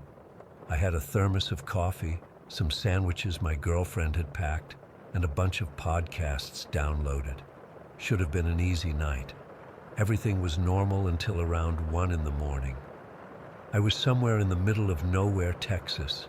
Hadn't seen another car for maybe 30 minutes when I noticed someone standing on the side of the road. Just standing there. No car nearby, no hitchhiking thumb out, nothing. Just a man in what looked like a long coat absolutely covered in dust. He wasn't moving at all, just staring straight ahead like a statue. Now, I've seen some weird stuff on the road. Meth heads wandering around, drunk college kids, even a guy dressed as Batman once near Austin. But something about this dude gave me the creeps immediately. Maybe it was how still he was, or how he was just standing there in the middle of nowhere in the dead of night. I didn't slow down. You learn pretty quick as a trucker not to stop for random people on isolated stretches, especially at night. As I passed him, I checked my mirror, but he never turned to watch me go by. Just kept staring straight ahead at nothing. I remember thinking maybe he was on something, or maybe his car had broken down farther off the road and he was in shock. Either way, not my problem. I had a schedule to keep. About 15 minutes later, I nearly swerved off the road when I saw him again. Same guy, same dusty coat, same spot on the side of the road, just standing there. Except there was no way it could be the same person. I'd been driving 70 miles an hour for 15 minutes. Nobody could have gotten ahead of me like that, especially not on foot in the middle of nowhere. This time, as I drove past, the guy slowly raised his head. I only caught a glimpse, but what I saw, I still have nightmares about it. His eyes were just wrong, like black holes in his face, not dark brown, not shadowed by the night, just empty black pits where eyes should be. I sped up. My heart was pounding so hard I could feel it in my throat. I told myself I was tired, that I was seeing things, that it was just some local weirdo who happened to look like the first guy. Anything to make sense of it. Then the temperature in my cab dropped so fast I could see my breath. It was maybe 40 degrees outside, but inside my truck it suddenly felt like a freezer. I cranked the heat up, but it didn't help.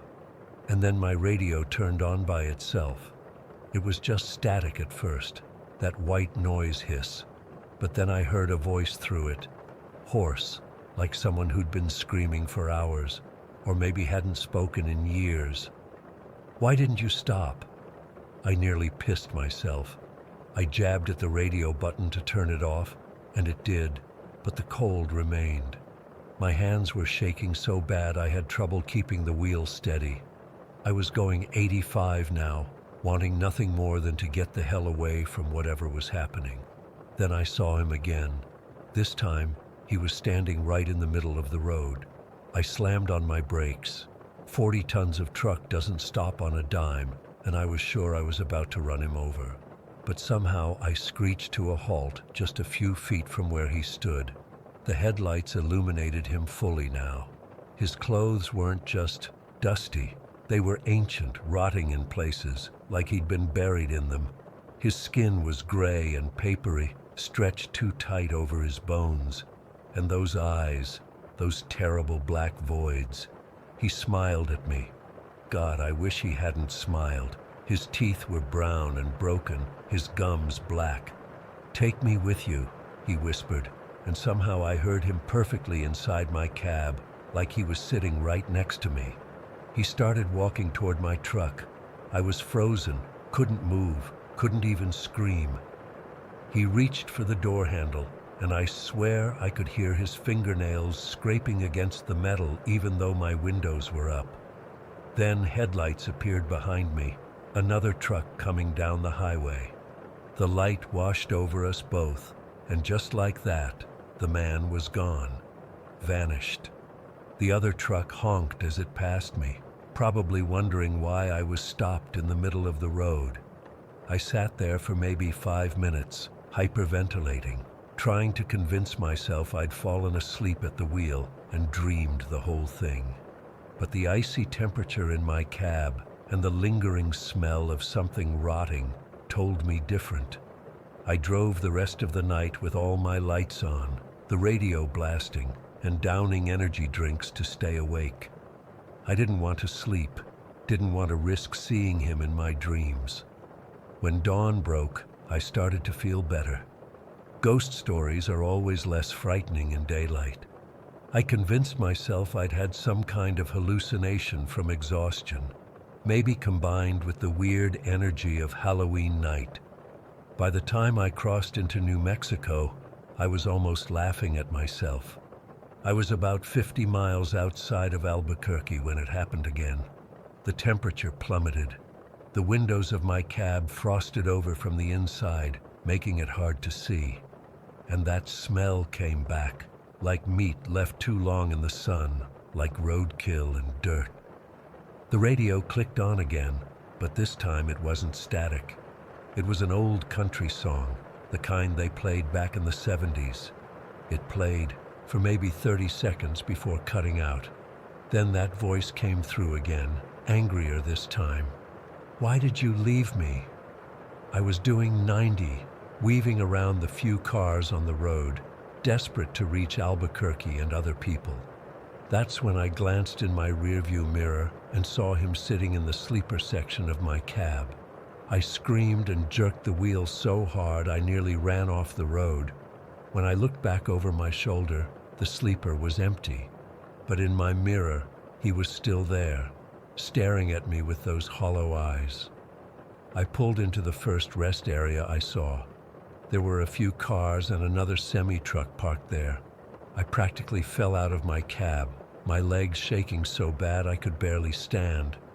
I needed to be around people, needed to be somewhere bright and normal. The other trucker was standing by his rig, smoking a cigarette. He was an older guy, probably in his 60s, with a gray beard and a faded cap. He took one look at me and his expression changed. "You look like you've seen a ghost, son," he said. I don't know why, but I told him everything. Maybe because I was terrified, maybe because I needed someone to tell me I wasn't going crazy. As I talked, his face got more and more serious. When I finished, he stubbed out his cigarette and sighed. "You ran into the phantom trucker," he said quietly. "A lot of us have seen him over the years, especially on Halloween." According to him, back in the 80s, a driver got stranded out on that same stretch of highway during a freak ice storm on Halloween night. His truck broke down, and he tried to walk to get help, but he froze to death before he made it. They didn't find his body until spring. "They say he's still out there trying to get a ride," the old trucker told me, "trying to finish his last haul." I asked him what happens if you let him in your truck. He just shook his head. "Don't know. Nobody I know ever has." I made it to Albuquerque and delivered my load. I called my dispatcher and told him I needed a few days off. I got a motel room and drank until I passed out. That was a year ago. I'm still driving, but I've switched routes. I don't go through Texas anymore if I can help it. And I absolutely refuse to drive on Halloween night.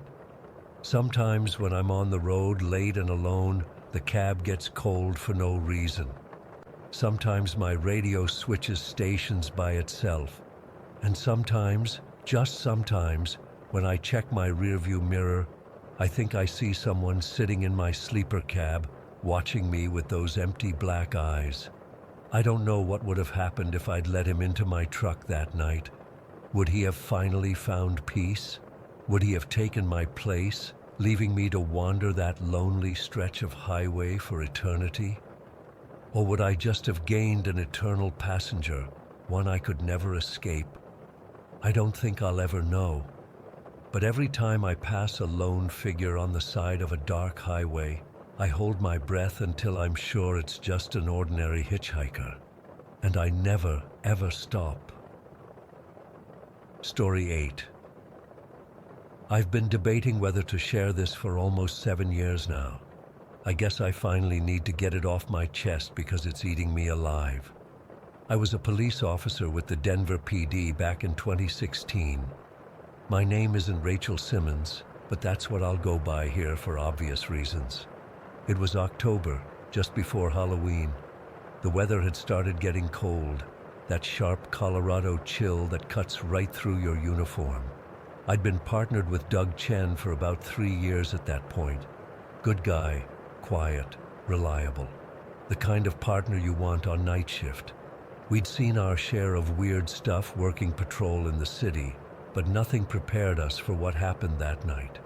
We got the call around 11:30 p.m. Dispatch said neighbors reported shouting and possible domestic disturbance at the Parkview Apartments on Colfax. It was an old building, probably from the 40s or 50s, all brick with those narrow hallways that make you feel claustrophobic. The place always gave me the creeps, but I'd never been able to put my finger on why. The apartment in question was on the third floor, number 307. When we got there, the hallway was dead silent. No shouting, no sounds of a struggle, nothing. Just the buzz of those old fluorescent lights and the smell of someone's dinner lingering in the hall. Doug knocked on the door. "Denver police, we need to speak with you." Nothing. He knocked again, harder this time. We heard shuffling inside, then a woman opened the door. She looked completely normal, mid-30s, brown hair, wearing jeans and a sweatshirt. No signs of distress or injury. She seemed confused about why we were there. "Ma'am, we received a call about a disturbance at this address," I explained. She shook her head. "I've been alone all night watching TV. Maybe it was another apartment." Standard procedure, we asked to come in and check the place. She hesitated but let us in. The apartment was tidy, nothing out of place. A small one-bedroom with dated furniture. The TV was on some cooking show. Everything seemed normal. Then I noticed the mirror. It was hanging on the wall opposite the couch. Large, maybe 4 feet tall, with an ornate wooden frame covered in these intricate carvings.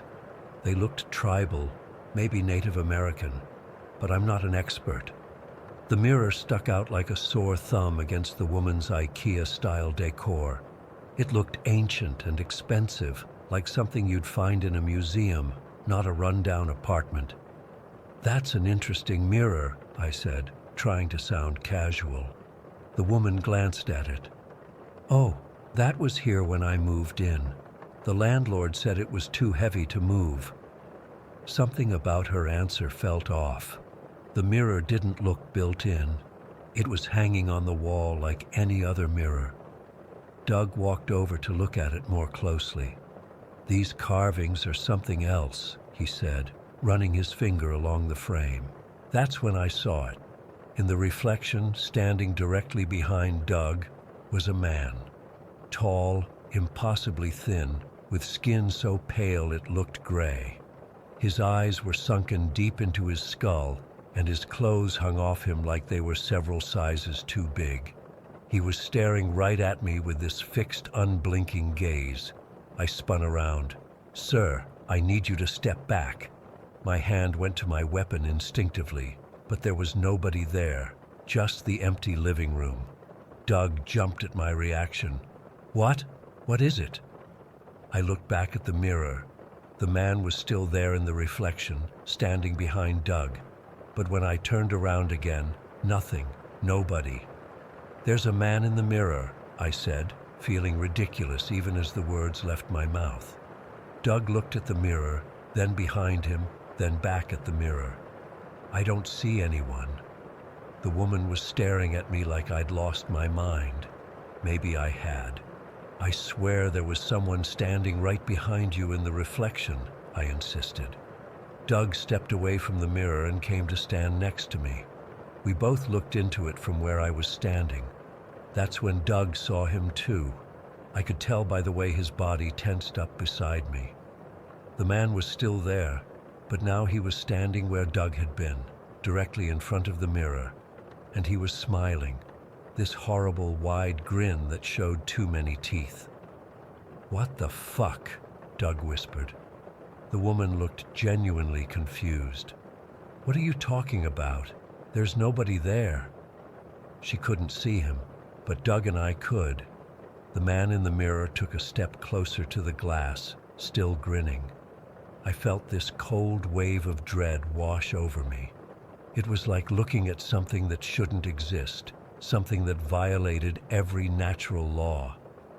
"We need to leave," Doug said suddenly, grabbing my arm. "Now."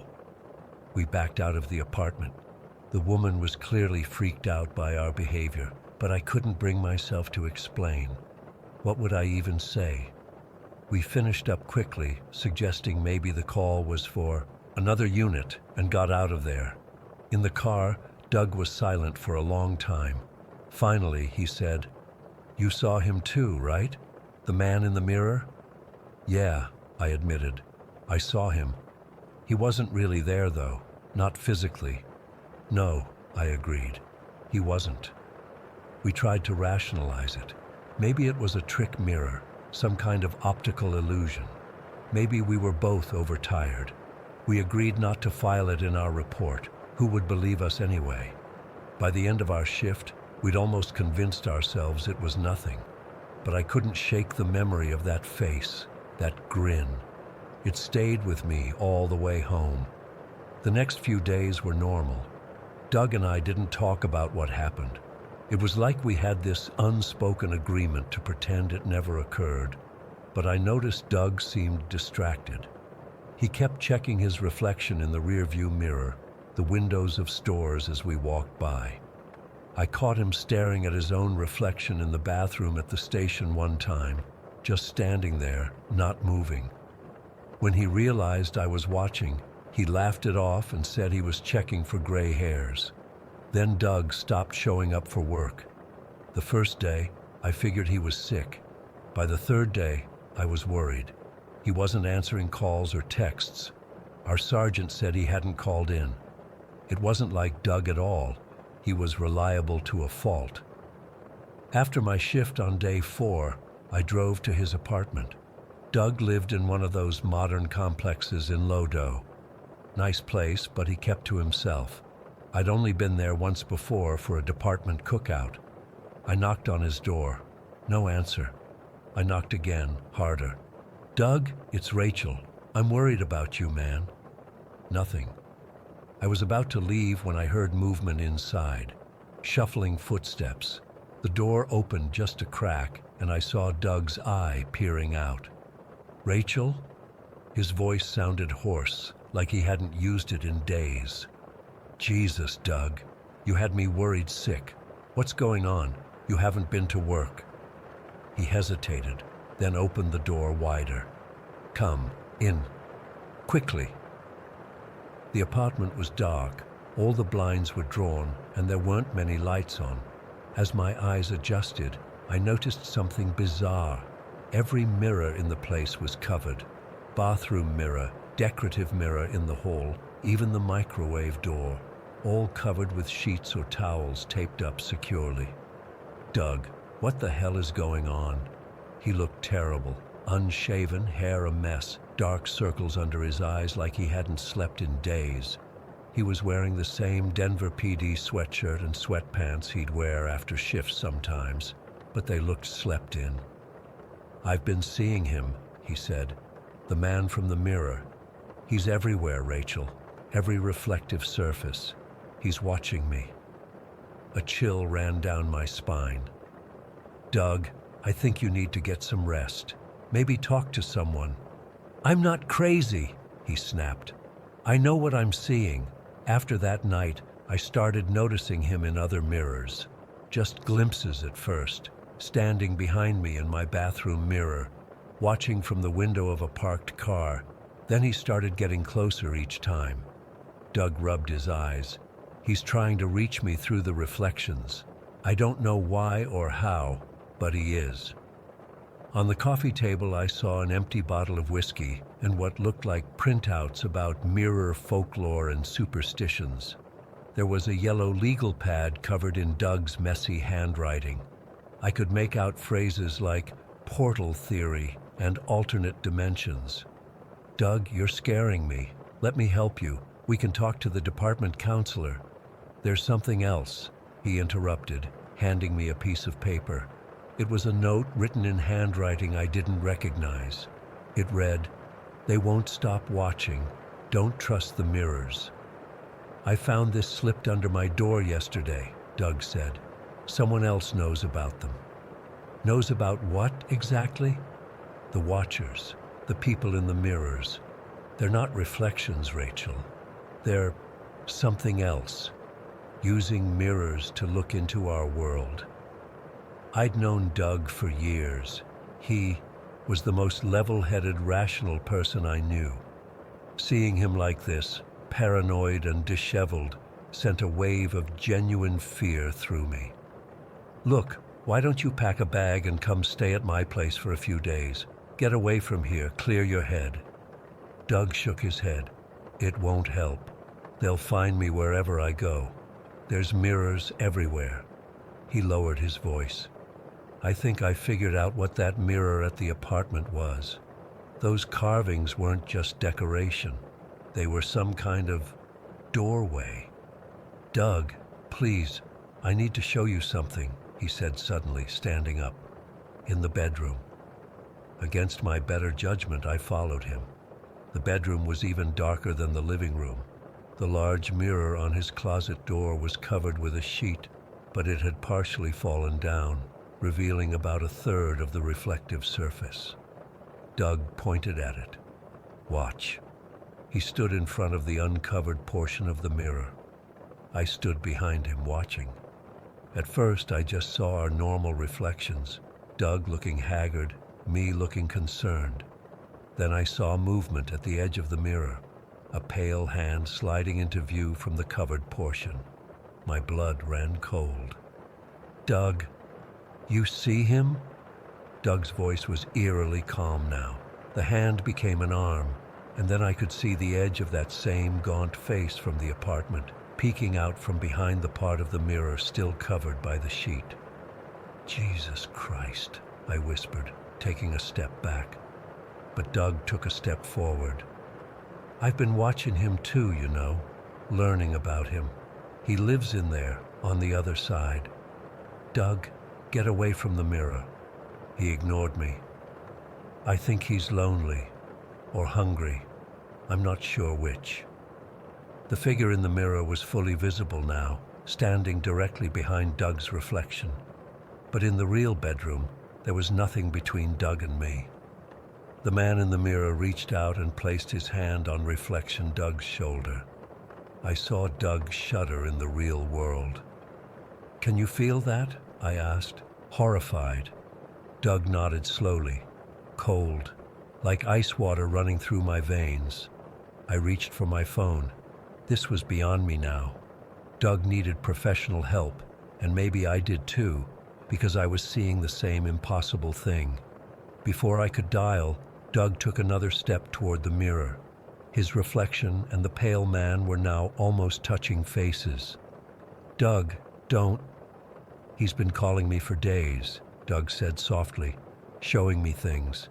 "The other side isn't like here. It's bigger, older. Please step away from the mirror," I begged. Doug placed his palm against the glass. In the reflection, the pale man did the same, their hands lining up perfectly. "I just need to see," Doug whispered. What happened next happened so fast I still struggle to comprehend it. Doug leaned forward, pressing his face against the mirror's surface. But instead of stopping, he kept going, like the glass had turned to water. His face, then his shoulders, then his entire body simply passed through. There was a moment, just a split second, where I saw Doug on the other side of the mirror, standing next to the pale man. They both turned to look at me. Doug's eyes were different now, black and empty, like the pale man's. They both smiled that same terrible grin. Then the mirror shattered. Not just cracked, it exploded outward, sending glass shards everywhere. I ducked and covered my face with my arms. When I looked up, there was just an empty frame where the mirror had been, and a wall behind it. Doug was gone. I searched the entire apartment, called for backup. We tore the place apart looking for any sign of him, any hidden compartment or secret passage. There was nothing. Doug had vanished. The official report says Officer Douglas Chen went missing during a mental health crisis. The department psychologist suggested he'd been suffering from severe delusions, possibly brought on by stress or an undiagnosed condition. The broken mirror was explained as him having some kind of violent episode before fleeing the apartment.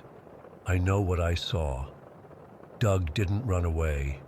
He walked into that mirror. I left the force 6 months later. Couldn't handle it anymore. I've moved 3 times since then. I don't keep mirrors in my house, not a single one. I avoid reflective surfaces when I can. When I can't, I never look at them for long, because sometimes, just for a moment.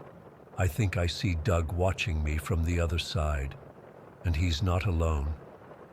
Story 9. I still can't bring myself to drive down Oakwood Road at night. It's been 4 months since it happened, but my hands start shaking just thinking about it. I've tried telling a few people, but most think I'm making it up or was just overtired. Maybe writing it all down will help me process what happened that night in October. I was working at Mel's Diner in Ashburn, just a small town place where everyone knows everyone. Nothing exciting ever happens here, which is why what happened stands out even more. That night, I was covering Stacy's shift because her kid was sick. I didn't mind the extra money, even though closing shifts are exhausting. By the time I finished up, it was almost 1 in the morning. It was one of those thick, foggy nights where your headlights just bounce back at you. Late October in Virginia can get like that, where the fog settles in the low areas and makes everything look different. I remember being annoyed because I was dead tired, and now I had to drive super slow because visibility was garbage. I took Oakwood Road because it's a shortcut home. Cuts about 15 minutes off my drive. During the day, it's just a normal back road that winds through some woods, but at night it's seriously creepy. No street lights, barely any houses, just trees crowding in on both sides. The fog was making weird shapes in my headlights, and I kept thinking I was seeing things moving at the edge of the woods. I was maybe halfway home when I saw the flashing lights in my rearview mirror. At first, I was confused because I hadn't passed any cars and hadn't seen headlights behind me. But there they were, red and blue lights flashing through the fog. I pulled over right away, mentally checking if I'd been speeding. I didn't think so. I'd been going under the limit because of the fog. I rolled down my window and got my license ready. In my mirror, I could see someone getting out of the police car. The fog swirled around him as he approached, and something felt off. I can't explain it exactly, but my stomach tightened up. When he reached my window, I got my first good look at him.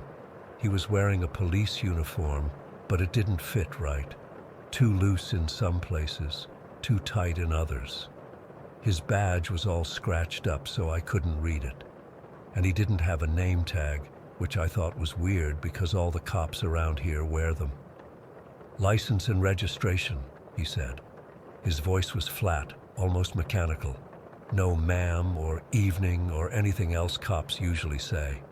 I handed over my license, but when I looked up at his face properly, I felt a chill run through me.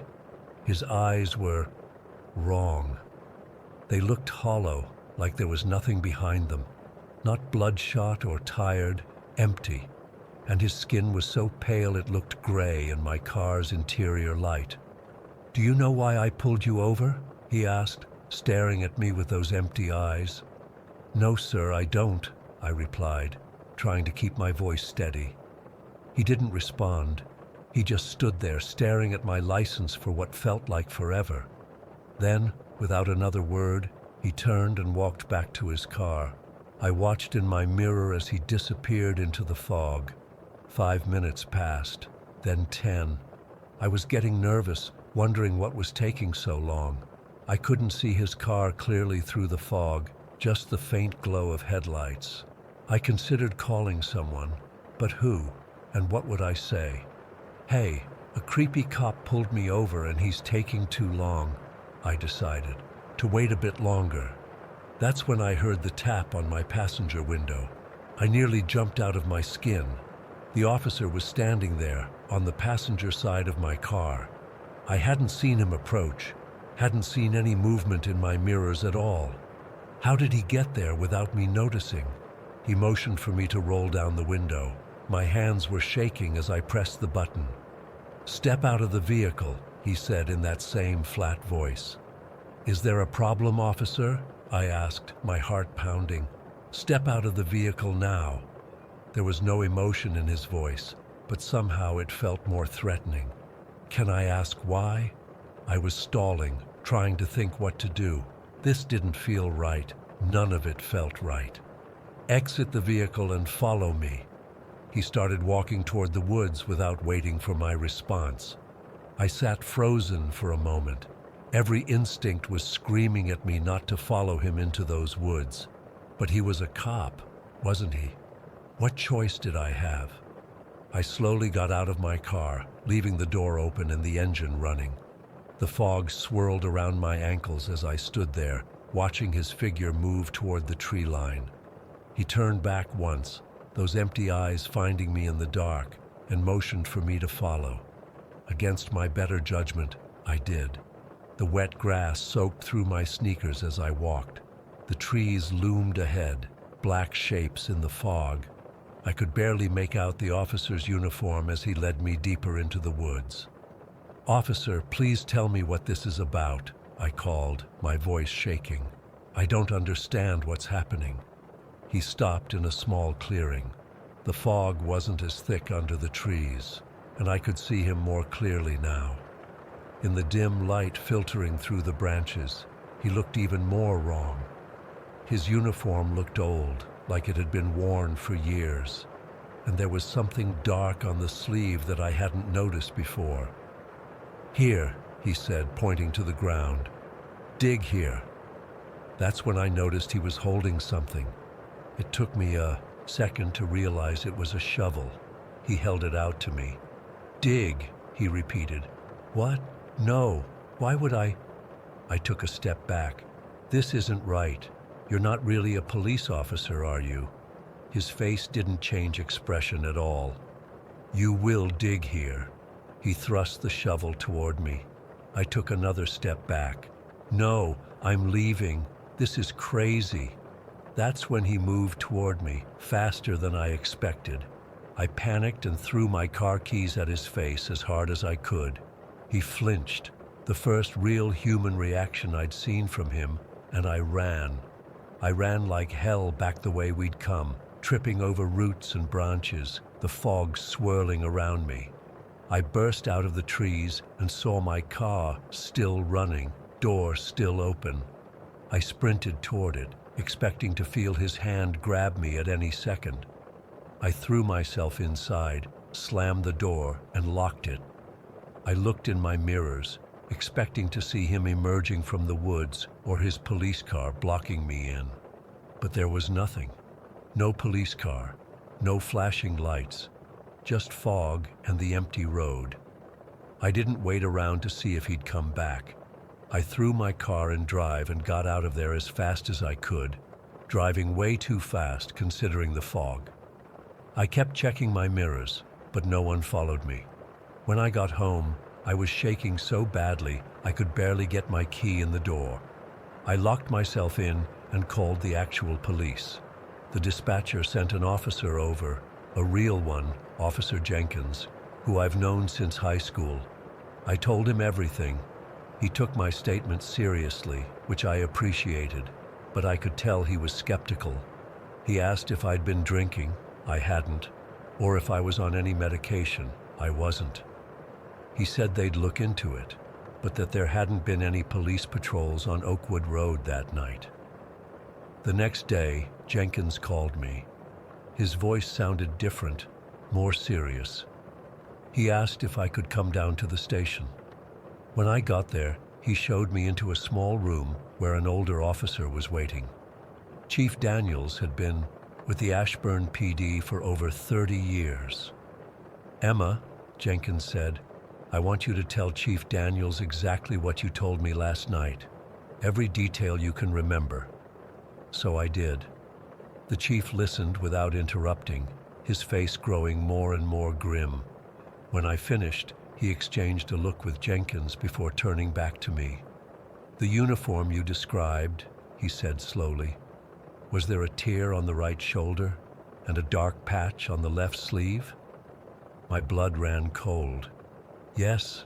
How did you know that?" The chief sighed and opened a folder on the table. He pushed a photo toward me. It was a man in a police uniform, young, maybe mid-30s, with a serious expression. "Is this him?" he asked. I shook my head. No, the man who stopped me was older, with that weird pale skin and those empty eyes. Chief Daniels nodded like I'd confirmed something. This is Deputy Harris. 27 years ago, he disappeared while on patrol. His last radio check-in was from Oakwood Road. He was conducting a routine traffic stop. Neither he nor the driver he stopped were ever seen again. I stared at him, not understanding. What are you saying? The uniform you described matches what he was wearing the night he vanished. That patch on the sleeve, it's where our department badge used to be sewn on, before we switched to the metal badges we use now. But that's impossible, I whispered, even as chills ran up my spine. Chief Daniels shrugged. Over the years, we've had a few reports. Drivers claiming they were pulled over on Oakwood Road at night by an officer who didn't seem quite right. Most don't follow him into the woods. And the ones who do? I asked, already knowing I didn't want to hear the answer. We don't know, Jenkins said quietly. They don't come back to tell us. I left the police station in a daze. They told me they'd increase patrols on Oakwood Road, but warned me to avoid it at night, as if I needed telling. I've switched to day shifts only at the diner. I take the long way home, even though it adds 20 minutes to my drive. Sometimes I wonder what would have happened if I'd taken that shovel. Was I supposed to dig my own grave? Or was I meant to uncover something? Maybe Deputy Harris's remains? I'll never know, and I'm okay with that. But sometimes, when it's foggy out, I think I see a figure standing at the edge of the woods near my apartment. A figure in an ill-fitting uniform with hollow eyes, watching and waiting. And I know that somewhere on Oakwood Road, there's a clearing in the woods where something waits to be unearthed. Story 10. I've never posted anything like this before, but I need to get this off my chest. It's been 5 months since it happened, and I still wake up in cold sweats, heart pounding, whenever I hear an unexpected noise at night. I'm a science teacher at Millfield High. I've lived in this small Ohio town my whole life, and I've always been the rational one in the room. My students joke that Mr. Bennett has an explanation for everything. Ghost stories, mass hysteria, UFOs, weather phenomena, monsters under the bed, just your brain playing tricks on you in the dark. That was before October 12th of last year. My wife Kate and I were having a normal Tuesday night. The kids, Emma, age 9, and Liam, age 7, were finally asleep after the usual bedtime negotiations. Kate was grading papers. She teaches 3rd grade at the elementary school, and I was mindlessly scrolling through Netflix, trying to find something we'd both watch. Our house isn't anything special, just a modest 3-bedroom in a neighborhood where most families have lived for generations. The kind of place where you don't think twice about leaving your garage open while you run to the store. It was around 11:30 when we heard the knock. Not just any knock, it was loud, authoritative. 3 hard raps that seemed to shake the entire front door. "Who the hell is that at this hour?" Kate whispered, already on edge. I remember feeling annoyed more than afraid. In Millfield, the most excitement we usually get is when someone's dog gets loose or teenagers throw toilet paper in the trees at Halloween. Crime is practically non-existent here. Everyone knows Sheriff Daniels and his 4 deputies by their first names. I went to the door and looked through the peephole. 2 men in police uniforms stood on our porch. One was tall, probably 6'4", with broad shoulders and a crew cut. The other was shorter, stockier, with a grim expression that immediately made my stomach clench. I opened the door but kept the chain on. "Can I help you, officers?" I asked, trying to sound casual despite the late hour. The tall one spoke first. "Good evening, sir. I'm Officer Jenkins, and this is Officer Ramirez. We need to speak with you regarding an urgent matter involving your vehicle. Something felt off immediately. Their uniforms looked right at first glance, dark blue with badges and name tags, but there was something not quite right about them. The fit was wrong, maybe too loose in places, too tight in others. My vehicle? I repeated. Yes, sir. May we come inside? It's rather important, the one called Ramirez said. His voice had this weird flatness to it, like he was reading from a script. I hesitated. Kate had come downstairs and was standing behind me now. I could feel her tension. What's this about exactly? I pressed. Sir, your vehicle has been identified in connection with a hit-and-run incident that occurred earlier this evening, Jenkins said. We just need to ask you a few questions. I unhooked the chain and let them in, something I've replayed and regretted 1,000 times since. They stepped into our living room, and I noticed they both scanned the room methodically, like they were taking inventory. I don't understand, I said. My car's been in the driveway all day. I haven't gone anywhere. Jenkins smiled, thinly. Actually, sir, your vehicle isn't in your driveway right now. That's when my heart started hammering. I walked to the window and pulled back the curtain. My Honda Civic was gone. What the hell? I muttered. Kate, did you move the car? She shook her head, eyes wide. When was the last time you saw your vehicle, Mr. Ramirez let the question hang. Bennett, James Bennett. And it was there when we put the kids to bed around 8. And your keys? Jenkins asked. I walked to the hook by the door where we always keep our keys. My set was missing. They're gone, I said, genuinely confused now. But how? We haven't heard anything. Jenkins took out a small notepad. We'll need to file a report. The vehicle involved in the hit-and-run matches your car's description and partial plate. That's when Kate spoke up.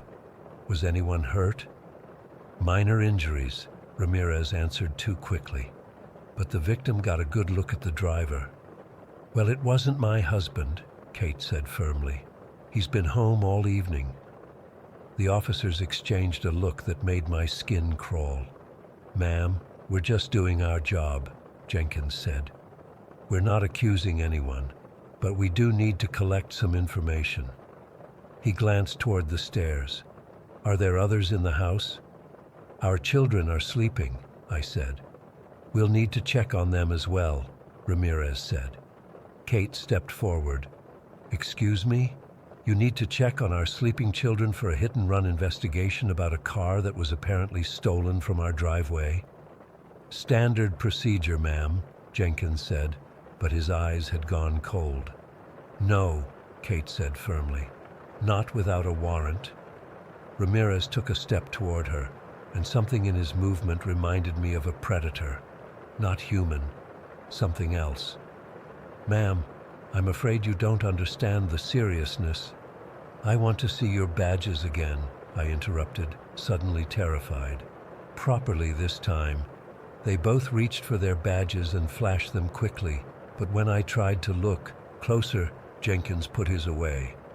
Now, about those kids, Ramirez said, and he started moving toward the stairs. Kate blocked his path. No, you're not going near our children. I pulled out my phone. I'm calling the station. Sir, that won't be necessary, Jenkins said, his voice hardening. I think it is, I replied, already dialing. What did you say your badge numbers were? They looked at each other again, and in that moment, I knew with absolute certainty these men weren't police officers. I need you both to leave my house right now, I said, trying to keep my voice steady. Sir, we're conducting an official... Get out, I said, louder this time, or I'm calling not just the police but every neighbor on this street. For several seconds that felt like hours. Nobody moved. Then Jenkins nodded slightly to Ramirez. We'll be back with a warrant, Jenkins said, his voice now completely different, lower, threatening. They backed toward the door. I followed them, phone still in hand, heart hammering so hard I thought it might burst from my chest. As soon as they stepped outside, I slammed the door, locked it, and slid the security chain in place. Kate was already on her phone, calling the real police. I watched through the peephole as the two men walked slowly, too slowly, down our driveway and disappeared into a dark sedan parked across the street. They didn't turn on any lights as they drove away. When Kate got through to the police station, the dispatcher confirmed what we already knew. No officers had been dispatched to our address. There was no hit and run reported that evening. The real police arrived 15 minutes later. Officers Harmon and Rivera, who we've known for years. They took our statement and put out an APB on my car and the suspicious men. They searched the area but found nothing. My car turned up 3 days later in an abandoned lot 10 miles outside of town, stripped of parts and emptied of anything valuable. But the most disturbing part came from our neighbor, Mrs. Caldwell. She told the police that she'd seen two men standing in our driveway for nearly 30 minutes before they knocked on our door. Just standing there in the dark, watching our house. I've spent countless nights trying to make sense of what happened. Who were these men? What did they want? Were they planning to rob us? Or something worse? Why the elaborate police officer ruse? The questions keep me awake at night.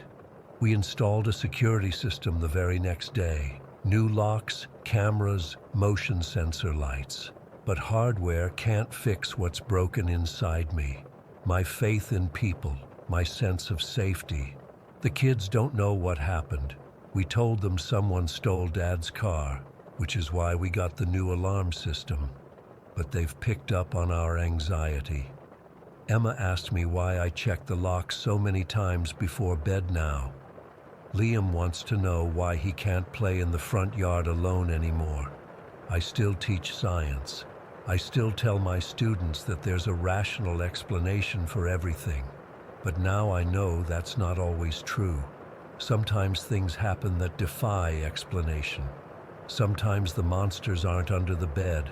They're standing at your front door, wearing uniforms and badges, waiting for you to let them in. Every time our doorbell rings, my heart stops.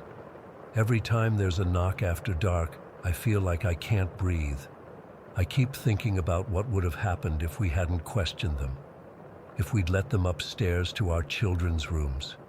I don't know who those men were or what they wanted. I don't know if they're still out there, watching us or other families. All I know is that in a single night, everything I believed about safety, about the predictability of life, shattered, and I don't know how to put it back together. Story 11. I've been debating whether to share this for over 2 years now. I'm still not sure if writing it all out will help or just make the nightmares worse, but I need to tell someone who might understand. I don't talk about this with friends anymore because they think I should move on or get over it. Easy for them to say. It happened back in July 2021. I was working at this bar called Murphy's in downtown Riverside. Not a fancy place, just your average spot with decent tips and regular customers who weren't too handsy. That night had been particularly exhausting. A bachelor party that wouldn't leave, and a spilled tray of drinks that I had to pay for out of my tips. By the time my shift ended at 1:30 in the morning, I was dead on my feet. Usually my roommate Jen would pick me up, but she was visiting her parents that weekend. I stood outside the bar, the summer night humidity making my shirt stick to my back, and pulled up the Uber app. I remember checking my bank account first. Pathetic, right? Making sure I could afford the ride back to my apartment without having to eat ramen for the next 3 days. The app said my driver would arrive in 4 minutes. Toyota Camry, black. Driver name, Michael. 4.8 stars. I sat on the curb, scrolling mindlessly through social media while I waited, already thinking about the shower I'd take when I got home. When the black Camry pulled up, I glanced at my phone to confirm it was my ride. The license plate matched, so I opened the back door and slid in. I still remember the smell, like those pine tree air fresheners, but way too strong, like he was trying to cover up something else. "Going to Oakwood Apartments?" the driver asked. His voice was deep, a bit gravelly. That was the most he said for the first 10 minutes of the ride. "Yeah, thanks," I replied, and then immediately put my earbuds in, universal signal for not in the mood to chat, right? I didn't pay much attention to the driver at first. From what I could see in the rearview mirror, he was maybe in his 40s, with a neatly trimmed dark beard. He wore black sunglasses, which struck me as odd given it was the middle of the night, but I figured maybe he had some eye condition or something. Whatever, not my business. It wasn't until about 15 minutes into the ride that I realized something was off. Oakwood is normally just a 10-minute drive from Murphy's, and the route is pretty straightforward. Down Magnolia Avenue, right on Arlington, then a left on Madison. But we were on some street I didn't recognize, passing houses that looked nothing like my neighborhood. I pulled out one earbud. "Excuse me," I said, trying to keep my voice casual. "I think we might be going the wrong way." He didn't respond right away, which made my stomach knot up. When he finally spoke, his voice was eerily calm. "I know a shortcut." I pulled out my phone and opened the map. We were in some neighborhood I didn't recognize. Older houses, most of them with peeling paint and overgrown lawns. The streetlights were spaced too far apart, and several of them were flickering or completely dark. It was like we'd somehow driven into a completely different town. "This doesn't look like a shortcut to Oakwood," I said, my voice a bit sharper now. "Could you please just take Madison Avenue? I'm really tired and just want to get home." He chuckled, not a friendly sound. "I used to live around here, you know, a long time ago." That's when the real fear started to creep in. I tried to follow our route on my phone, but the GPS signal kept cutting in and out. The blue dot that was supposed to be us jumped around erratically, then disappeared completely. "No signal," I muttered, more to myself than to him. "Cell towers don't reach everywhere," he said, as if this was perfectly normal. "Some places they want to stay hidden."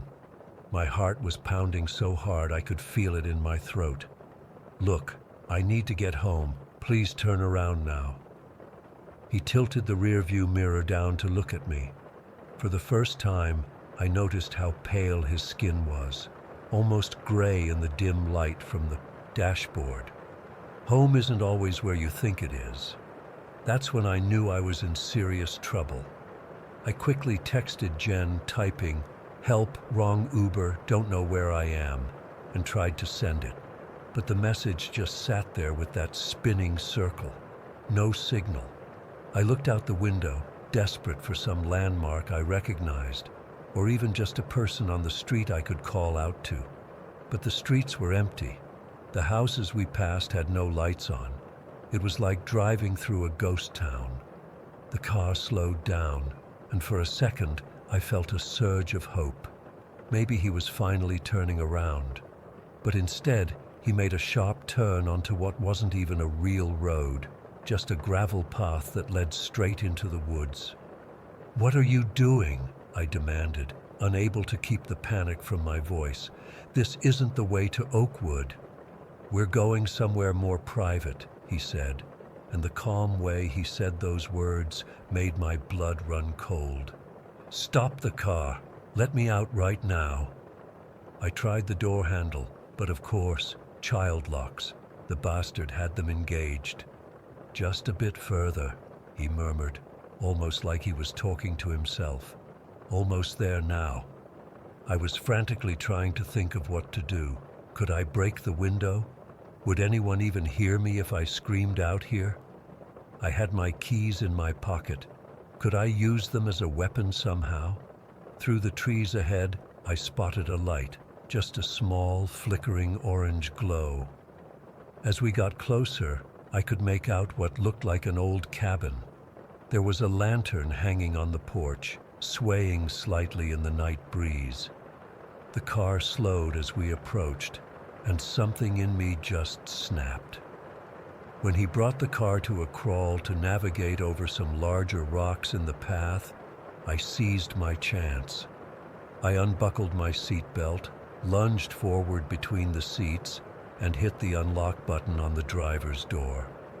Then I scrambled back, yanked the handle of my door, and literally threw myself out of the moving car. I hit the ground hard, scraping my palms and knees on the gravel, but adrenaline propelled me to my feet. I bolted toward the cabin with the lantern, not daring to look back, just hearing the car screech to a halt behind me. I sprinted up to the cabin door and pounded on it with both fists. "Help me, please, somebody help!" I'll never forget the moment that door opened. An older man with a white beard stood there, wearing flannel pajama pants and a faded t-shirt. He took one look at me, then passed me to where the car was parked on the path, its headlights illuminating the trees. "Get in here, quick," he said, pulling me inside and shutting the door behind me. "He's going to come after me," I gasped, struggling to catch my breath. "I know," the man said grimly. "He's been here before." I couldn't process what he meant by that. The man, he introduced himself as Thomas, moved quickly around the cabin, turning off lights and peering through the cracks in the window shutters. "What do you mean he's been here before?" I finally managed to ask. Thomas shook his head. "That fella ain't right in the head. Brings people out here sometimes. Police been looking for him but never seemed to catch him." We both froze at the sound of footsteps on the porch. Then a knock on the door, steady, rhythmic. Tap, tap, tap. "I know you're in there," came the driver's voice, still unnervingly calm. "I just want to talk. I think you left something in my car." Thomas put his finger to his lips, signaling me to stay quiet. We stood there in the dim cabin, barely breathing, as the knocking continued for what felt like forever, but was probably only a few minutes. Finally, we heard footsteps retreating, then the sound of a car door closing and an engine starting up.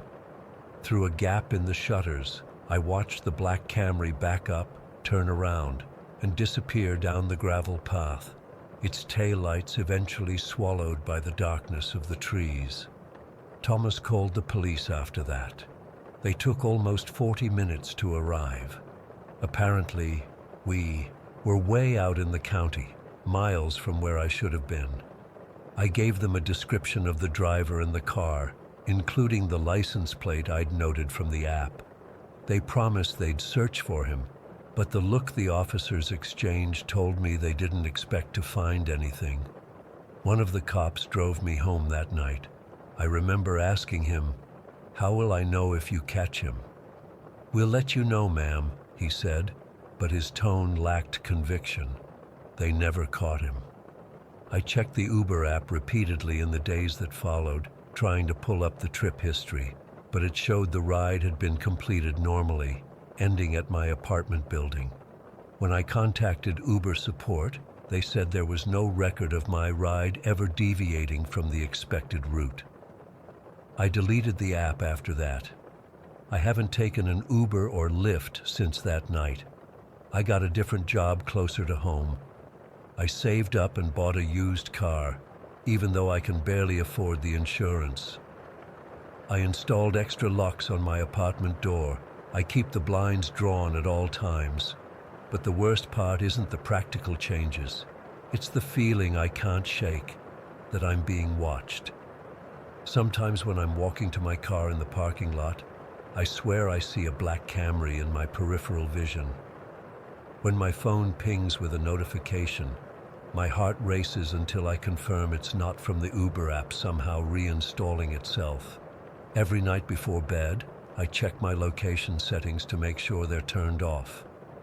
I've become obsessed with the idea that he knows where I live, that someday I'll look out my window and see him standing there, still wearing those sunglasses, still smiling that calm smile. I've tried therapy, I've tried moving on. But how do you move on from something like this? How do you explain to people that an ordinary ride home turned into the most terrifying night of your life? Sometimes I wonder about Thomas. Was it just luck that his cabin was there, that he was awake at that hour? Or had he helped others escape before me? I never got his full name or any way to contact him. The police report just listed his address as unincorporated county property, with some coordinates I can't bring myself to look up on a map.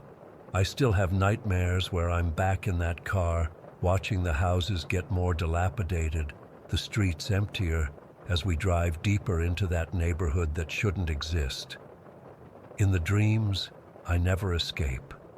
In the dreams, we keep driving until the roads disappear completely, until there's nothing outside the windows but darkness. And sometimes, when I'm falling asleep, I hear his voice again. Home isn't always where you think it is, and I wonder what he really wanted, where he was really taking me. What happens to the people who don't make it to a cabin with a lantern and a door that opens when they knock? I don't have answers, just this gnawing fear that never quite goes away, and the certainty that someday, somehow, I'll see him again. Story 12. I still don't sleep well. It's been 3 months since our honeymoon, and Emma's finally started to get some rest. But I find myself standing at our apartment window most nights, scanning the darkness. I know they can't follow us here, but I check anyway. I never believed in anything supernatural before what happened at Blackwater Lake. I was the rational one, always finding the logical explanation while Emma would get spooked by horror movies. Funny how quickly certainties can collapse. We'd been saving for our honeymoon for over a year. Nothing extravagant, just somewhere peaceful where we could decompress after the chaos of wedding planning. Emma found this perfect A-frame cabin on one of those vacation rental sites. The photos showed this charming wooden structure nestled among pine trees right on the water's edge. It had its own private dock extending into a lake so clear you could see the bottom.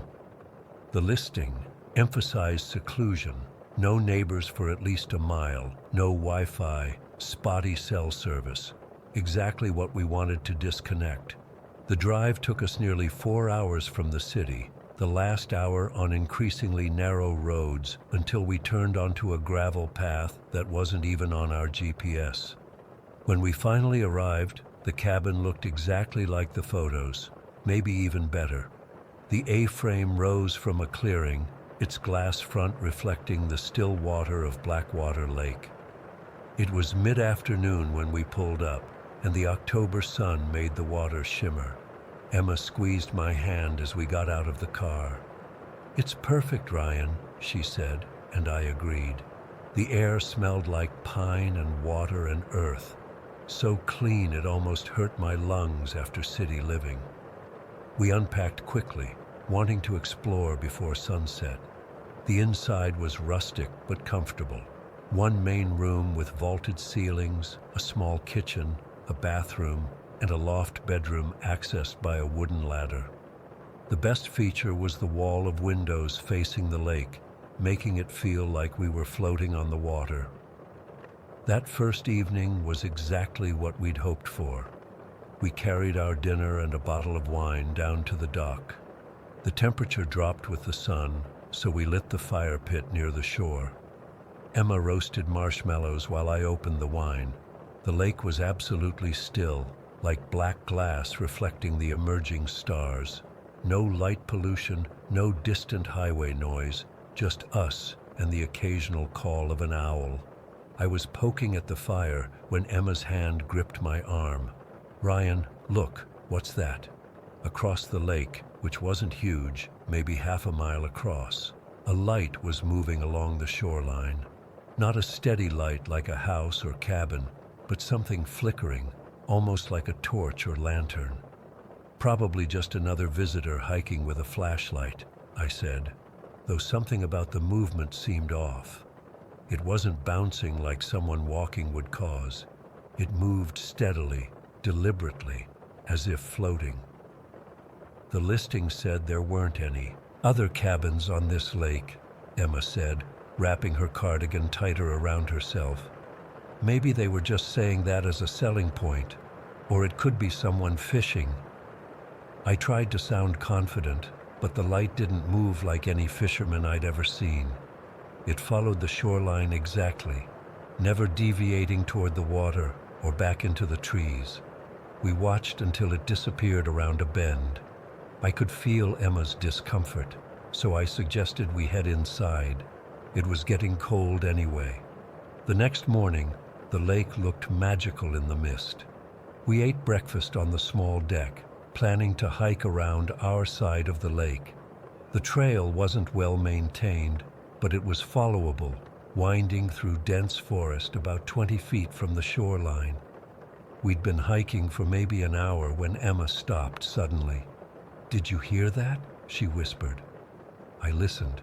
Nothing but birds and the soft lapping of water. "Hear what?" "Footsteps behind us." I turned, scanning the trail we'd just walked.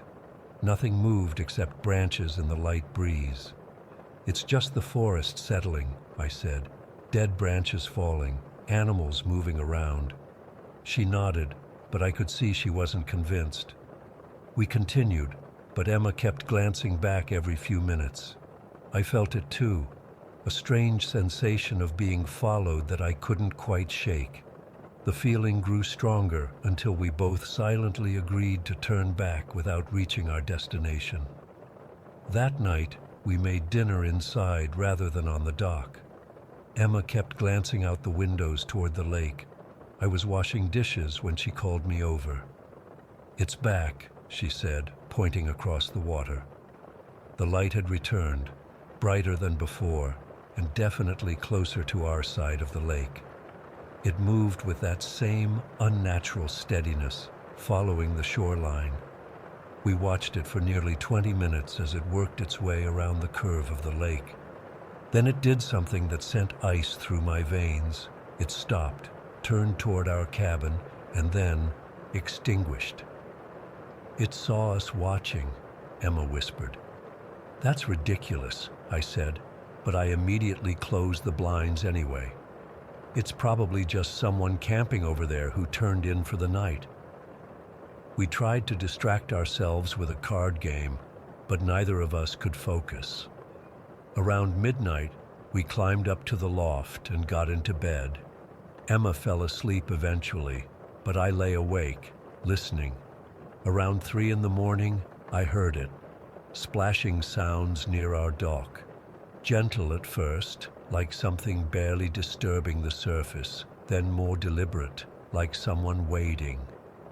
I slipped out of bed and crept to the window, careful not to wake Emma. The moon was bright enough to illuminate the dock and the water around it, but I couldn't see anything moving. The splashing continued for several minutes, then stopped. I stayed at the window until dawn broke, but nothing else happened. I didn't tell Emma about the splashing. She was already unsettled, and I told myself it was probably just a deer coming to drink or fish active in the shallow water. We ate breakfast in silence, both exhausted from poor sleep.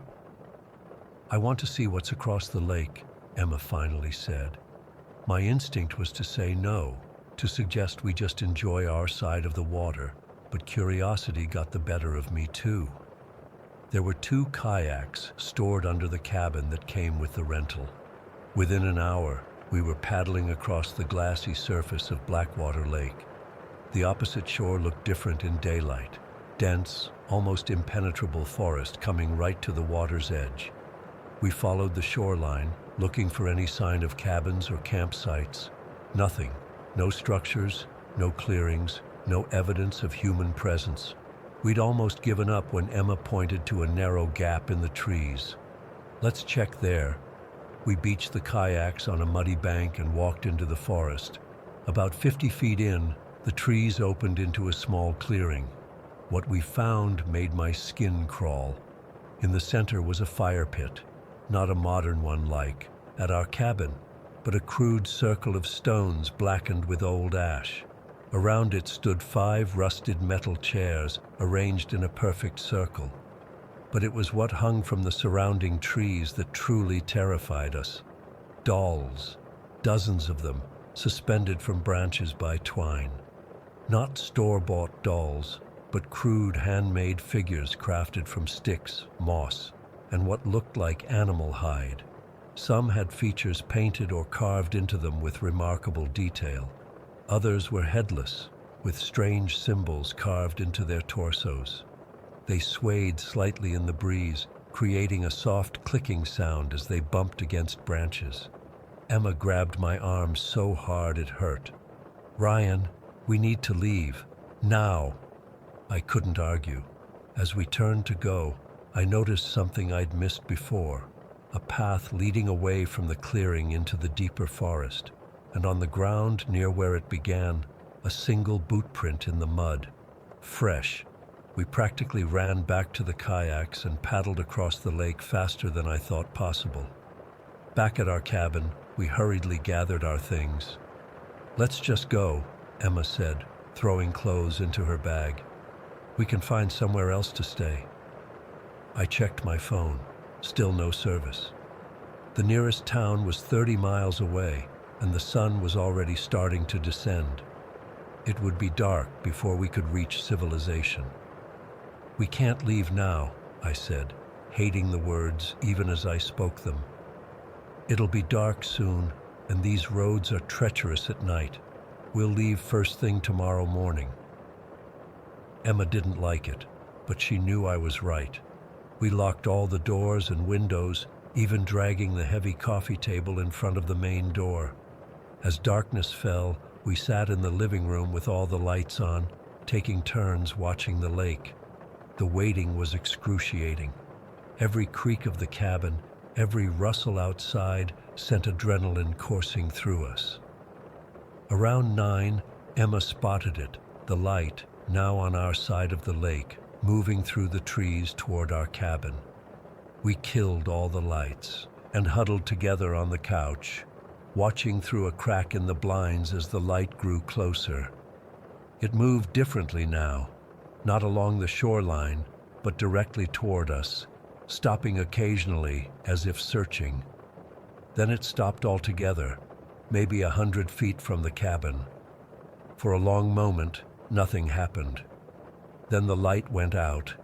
Complete darkness enveloped us. I could hear Emma's breathing, quick and shallow beside me. I reached for her hand and found it ice cold. The knock came 10 minutes later. 3 slow, deliberate knocks on our front door. Not frantic or aggressive, just methodical, patient knocks. We froze, not daring to move or speak. After a minute of silence, they came again. 3 more knocks, exactly the same as before. This continued for what felt like hours. 3 knocks, silence, 3 knocks. Never faster, never slower, never louder or softer. Just the same pattern repeating with mechanical precision. We couldn't see who or what was knocking. The angle was wrong from where we were hiding, and neither of us dared to move closer to the door. Around 3 in the morning, the knocking stopped. The silence that followed was somehow worse. We stayed motionless, straining to hear any sound of movement outside. Nothing. Just before dawn, I mustered the courage to peer through the front window. The clearing in front of the cabin was empty. No footprints, no disturbance of any kind in the dew-covered grass. We didn't wait another minute. We threw our bags in the car and drove away as the first light of dawn broke over the trees. We didn't stop until we reached a gas station 30 miles away. The old man behind the counter gave us a strange look when we asked about Blackwater Lake. "Folks don't usually go out there," he said, studying our faces. "Not since the drownings back in the 70s. "Drownings?" Emma asked. The man nodded slowly. "Family of 5 vanished one summer. Authorities found their boat drifting empty. Some say that lake's cursed. People go missing there every few years." He leaned closer. "Some locals say there's something living in those woods that doesn't want company." We drove straight home after that, abandoning the rest of our honeymoon plans. I reported what happened to the rental company, but they just offered a partial refund for our unsatisfactory experience.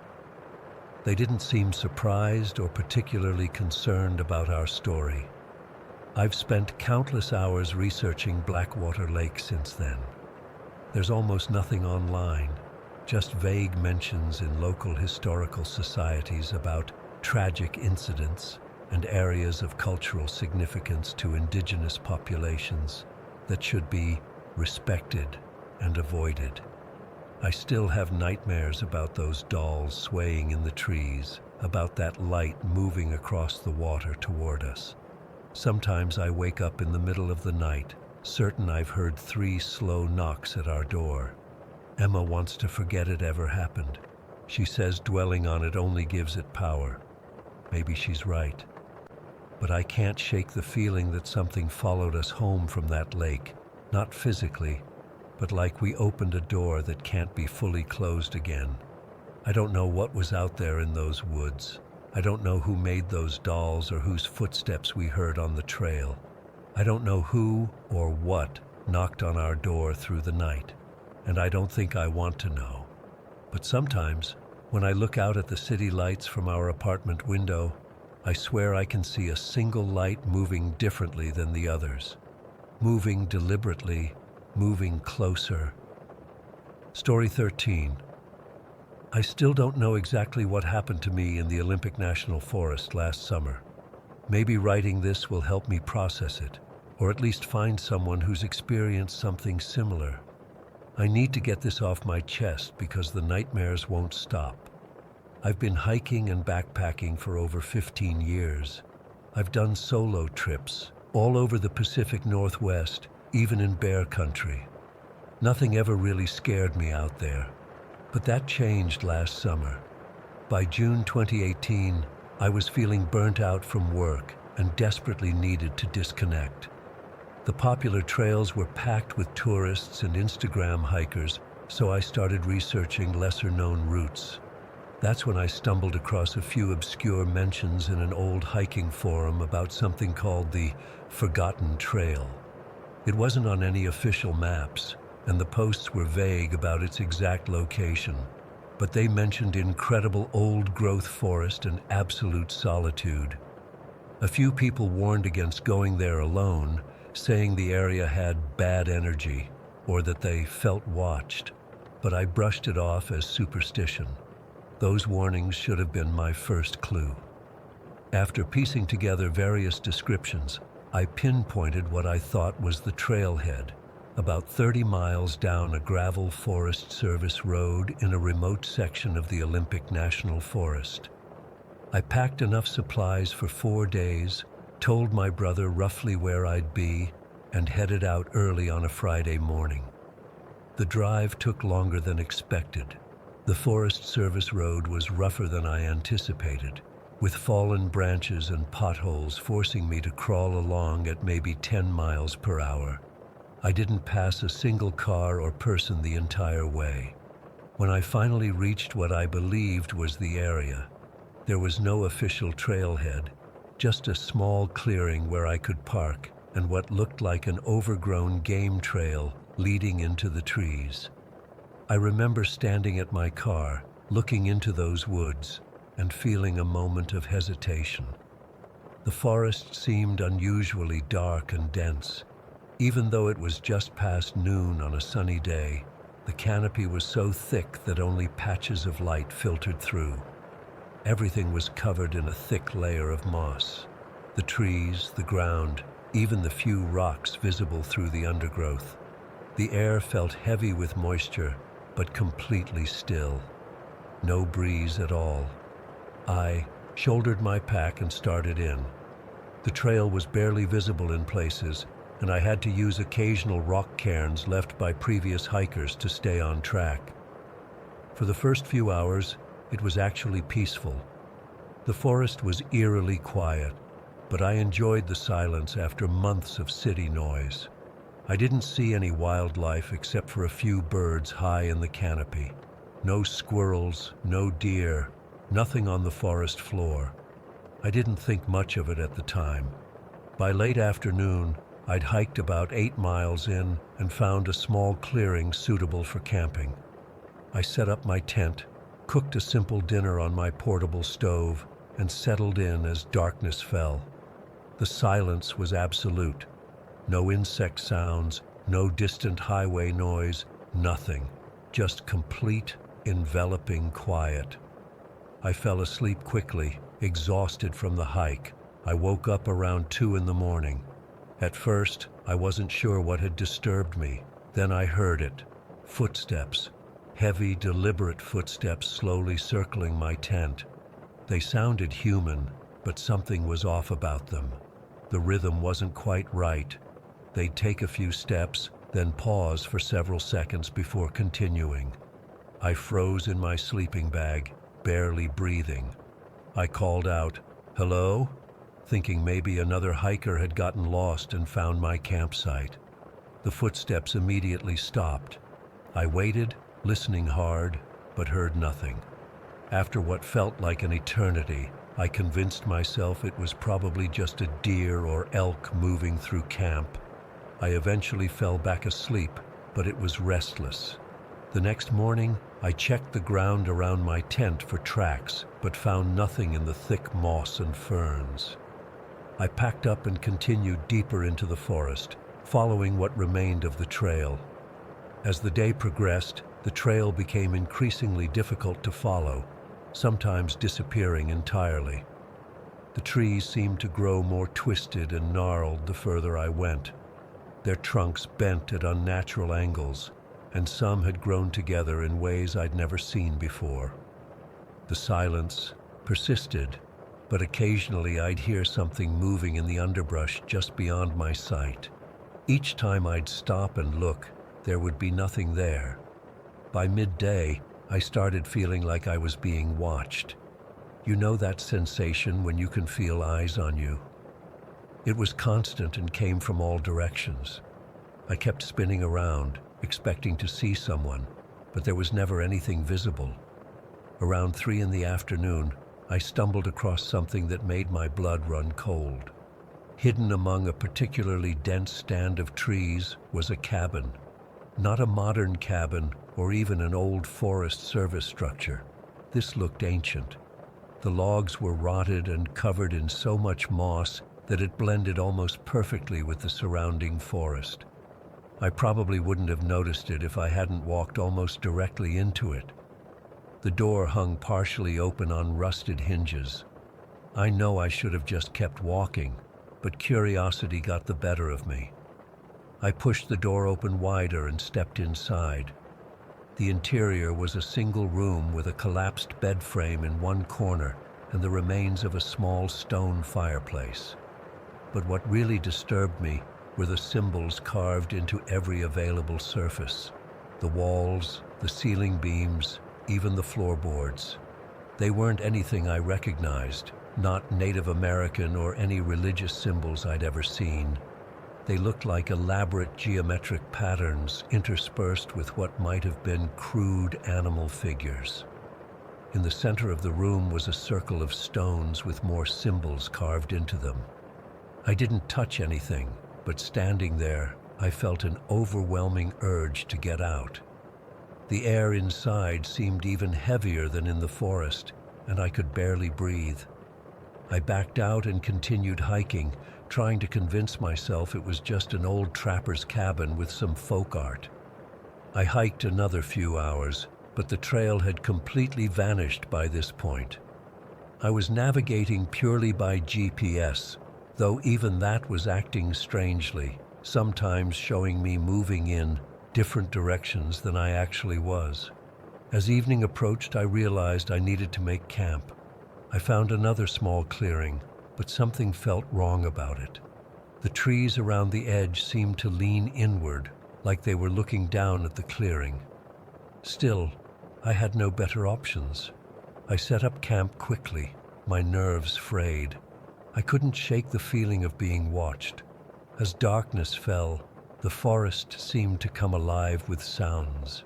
Not normal forest sounds, but whispers just at the edge of hearing. I couldn't make out words, just the cadence of speech. I kept my headlamp on and stayed inside my tent, too afraid to look outside. That night, the footsteps returned. They started far away, barely audible, then gradually grew closer. Slow, deliberate steps that would stop whenever I made a noise. Then came the breathing, heavy, ragged breathing just outside the thin fabric of my tent. I lay completely still, terrified to even reach for my flashlight. Whatever was out there circled my tent for hours, occasionally pressing against the sides, making the fabric bulge inward. I was paralyzed with fear, convinced that if I moved or made a sound, it would tear through the tent and get me. Just before dawn, everything went quiet again. When I finally gathered the courage to look outside, there was nothing there. No tracks, no sign of anything having circled my tent all night. But the trees, I swear they had moved closer to my clearing overnight. I packed up as quickly as possible, abandoning any pretense of following a trail. I just wanted to get out of there. My GPS was completely useless now, showing me in different locations every time I checked it. I tried using my compass, but it kept spinning erratically. I was lost, deep in an unmarked section of one of the largest temperate rainforests in the country. Around midday, I found another cabin. This one was similar to the first, but in better condition. Inside, I found something that chilled me to the bone. A journal lying on a crude table. The entries dated back to 2010, written by someone named Michael, who had also discovered the forgotten trail. The early entries described experiences similar to mine: the silence, the feeling of being watched, the strange nighttime sounds. But as the entries progressed, they became increasingly paranoid and disjointed. Michael wrote about figures glimpsed between trees that would vanish when looked at directly. He described the forest as breathing and moving when he wasn't looking. The final entry, dated just 3 days after the first, was barely legible, the handwriting erratic and pressed so hard into the paper it tore in places. "They're here. I can't escape them. They watch me. They whisper to me. I can't sleep. I can't leave. I'm trapped." That was it. No explanation of who they were. No indication of what happened to Michael. The journal just ended, and it had been sitting there for 8 years. I just ran, crashing through the underbrush, no longer caring about direction or trails. The trees seemed to close in around me, branches reaching out like fingers trying to grab me. Several times I tripped over roots that seemed to appear from nowhere. The whispering grew louder, no longer at the edge of hearing, but all around me. I couldn't understand the words, but the tone felt malevolent. I don't know how long I ran or how far. Time seemed to distort. The light filtering through the canopy never changed, like the sun was frozen in place. My legs burned and my lungs felt like they would burst, but I kept going. Eventually, miraculously, I stumbled onto the gravel road.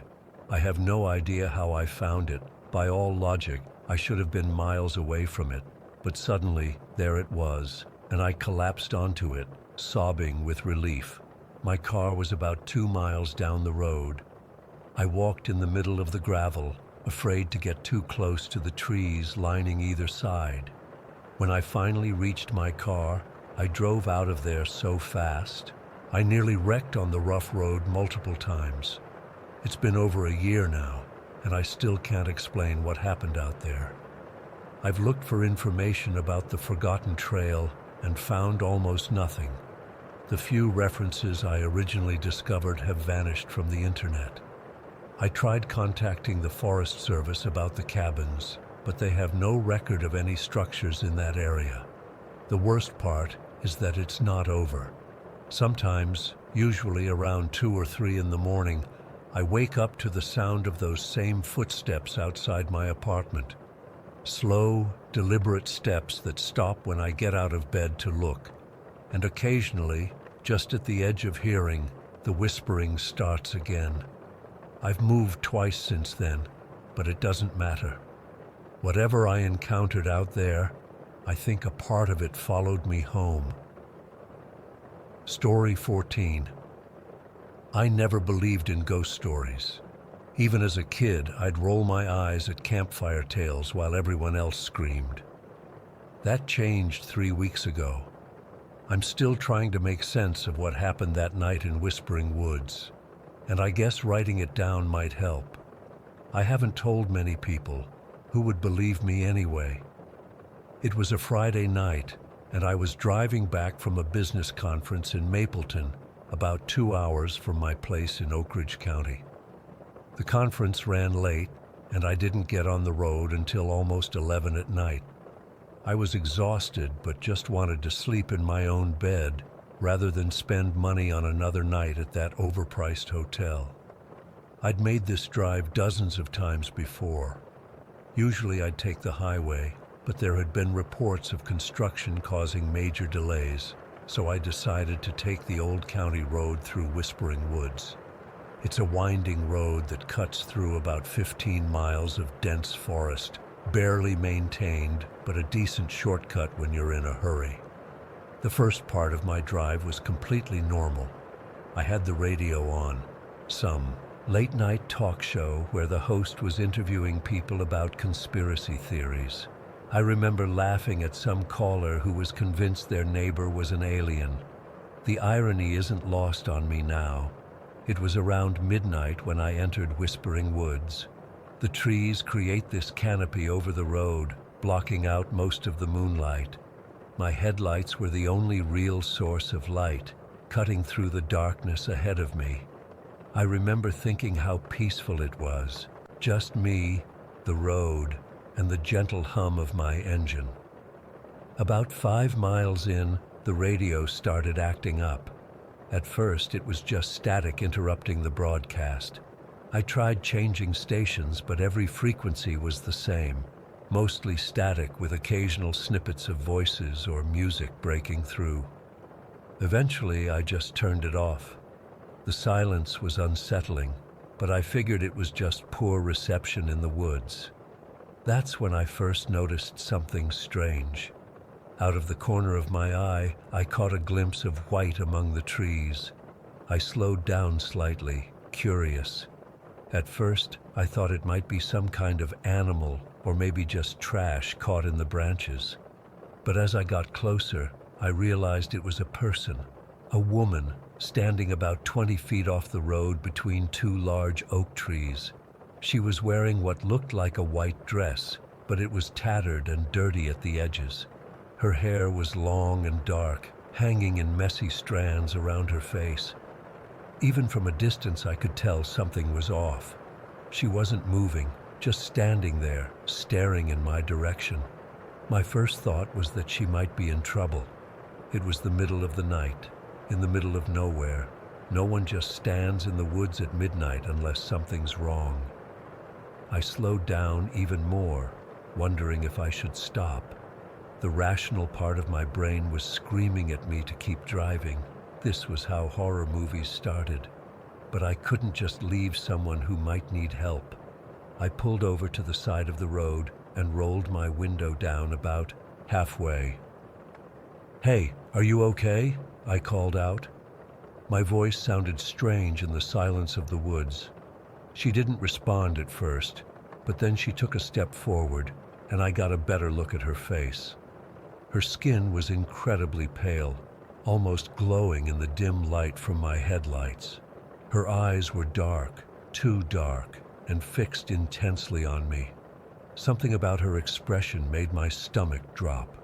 She looked desperate, frightened, but there was something else there too, something I couldn't quite identify. "Please," she said, her voice barely above a whisper, but somehow clear enough for me to hear. "I need help." I hesitated. Every instinct was telling me to drive away, but I couldn't bring myself to do it. What if she really was in trouble? What if she'd been in an accident or was running from someone dangerous? "What's wrong?" I asked, my hand hovering near the gear shift, ready to take off if needed. "Do you need me to call someone for you?" She started walking toward my car, her movements jerky and unnatural, like each step was painful. That's when my headlights flickered once, twice, and then went out completely. The engine stalled too, plunging me into total darkness. Shit. I fumbled for my phone, trying to turn on the flashlight. My hands were shaking so badly I dropped it between the seats. I could hear my own breathing, loud and fast in the silence. The keys were still in the ignition, so I tried starting the car again. Nothing happened, not even a click. I don't know how long I sat there in the dark, probably only seconds, but it felt like an eternity. Then, without warning, my headlights came back on, and the engine roared to life on its own. The sudden light was blinding after the darkness, and I blinked rapidly, trying to adjust. When my vision cleared, my heart nearly stopped. The woman was standing right next to my car door now, her face inches from my window. Up close, her skin wasn't just pale, it was almost translucent. I could see faint blue veins beneath the surface. Her eyes were sunken, with dark circles underneath them, and filled with a sorrow so deep it made my chest hurt just looking at her. But what really terrified me was the realization that I could see through her. Not completely, she wasn't transparent like in the movies, but there was a faintness to her, like she wasn't fully there. "They're coming," she whispered, pressing her palm against my window. Her hand left no fog, no mark on the glass. "You need to leave. Now." "Who's coming?" I managed to ask, my voice cracking with fear. "What's going on?" Her eyes widened, and she looked over her shoulder toward the deeper part of the woods. I followed her gaze and felt my blood turn to ice. There were shadows moving between the trees, dark, shifting shapes that seemed to flow rather than walk. They were still distant, but moving quickly in our direction. "They won't let me leave," she said, turning back to me. A single tear ran down her cheek. "But you still can. Go." I didn't need to be told twice. I slammed my foot on the gas pedal, throwing the car into reverse. The tires spun on the loose gravel before finding traction. As I backed away, I kept my eyes on the woman. She just stood there, watching me with those haunted eyes. Just as I was about to turn the car around, one of the shadow figures lunged forward with impossible speed. It moved like smoke, but had substance, a darkness deeper than the night around it. It passed right through the woman as if she wasn't there, and reached for my car with what looked like elongated fingers. I floored it, spinning the wheel hard and somehow managing to execute a messy three-point turn. As I sped away, I caught one last glimpse in my rearview mirror. The woman in white, standing in the middle of the road, surrounded by those dark figures that seemed to be closing in on her. Then I rounded a bend, and they disappeared from view. I drove like a maniac, taking those curves way too fast, constantly checking my mirrors to see if anything was following me. Nothing was, at least nothing I could see. I didn't slow down until I reached the edge of the woods, and even then, I kept my speed well above the limit until I spotted the lights of a gas station about 20 miles down the road. I pulled in, my hand shaking so badly I could barely turn off the engine. I needed a minute to collect myself, to convince myself that what I'd seen wasn't real. Maybe I'd fallen asleep at the wheel. Maybe the stress from work and the late hour had caused me to hallucinate. There had to be some logical explanation. After sitting there for about 10 minutes, I decided to go inside the station. I needed coffee, something to help me stay alert for the rest of the drive home. The attendant was an older man, probably in his 60s, reading a paperback behind the counter. He looked up when I entered, taking in my pale face and shaky hands. "You all right, son?" he asked as I approached with my coffee. "Yeah," I lied. "Just tired. Long drive." He nodded, scanning my purchase. "Coming from the direction of Whispering Woods, are you?"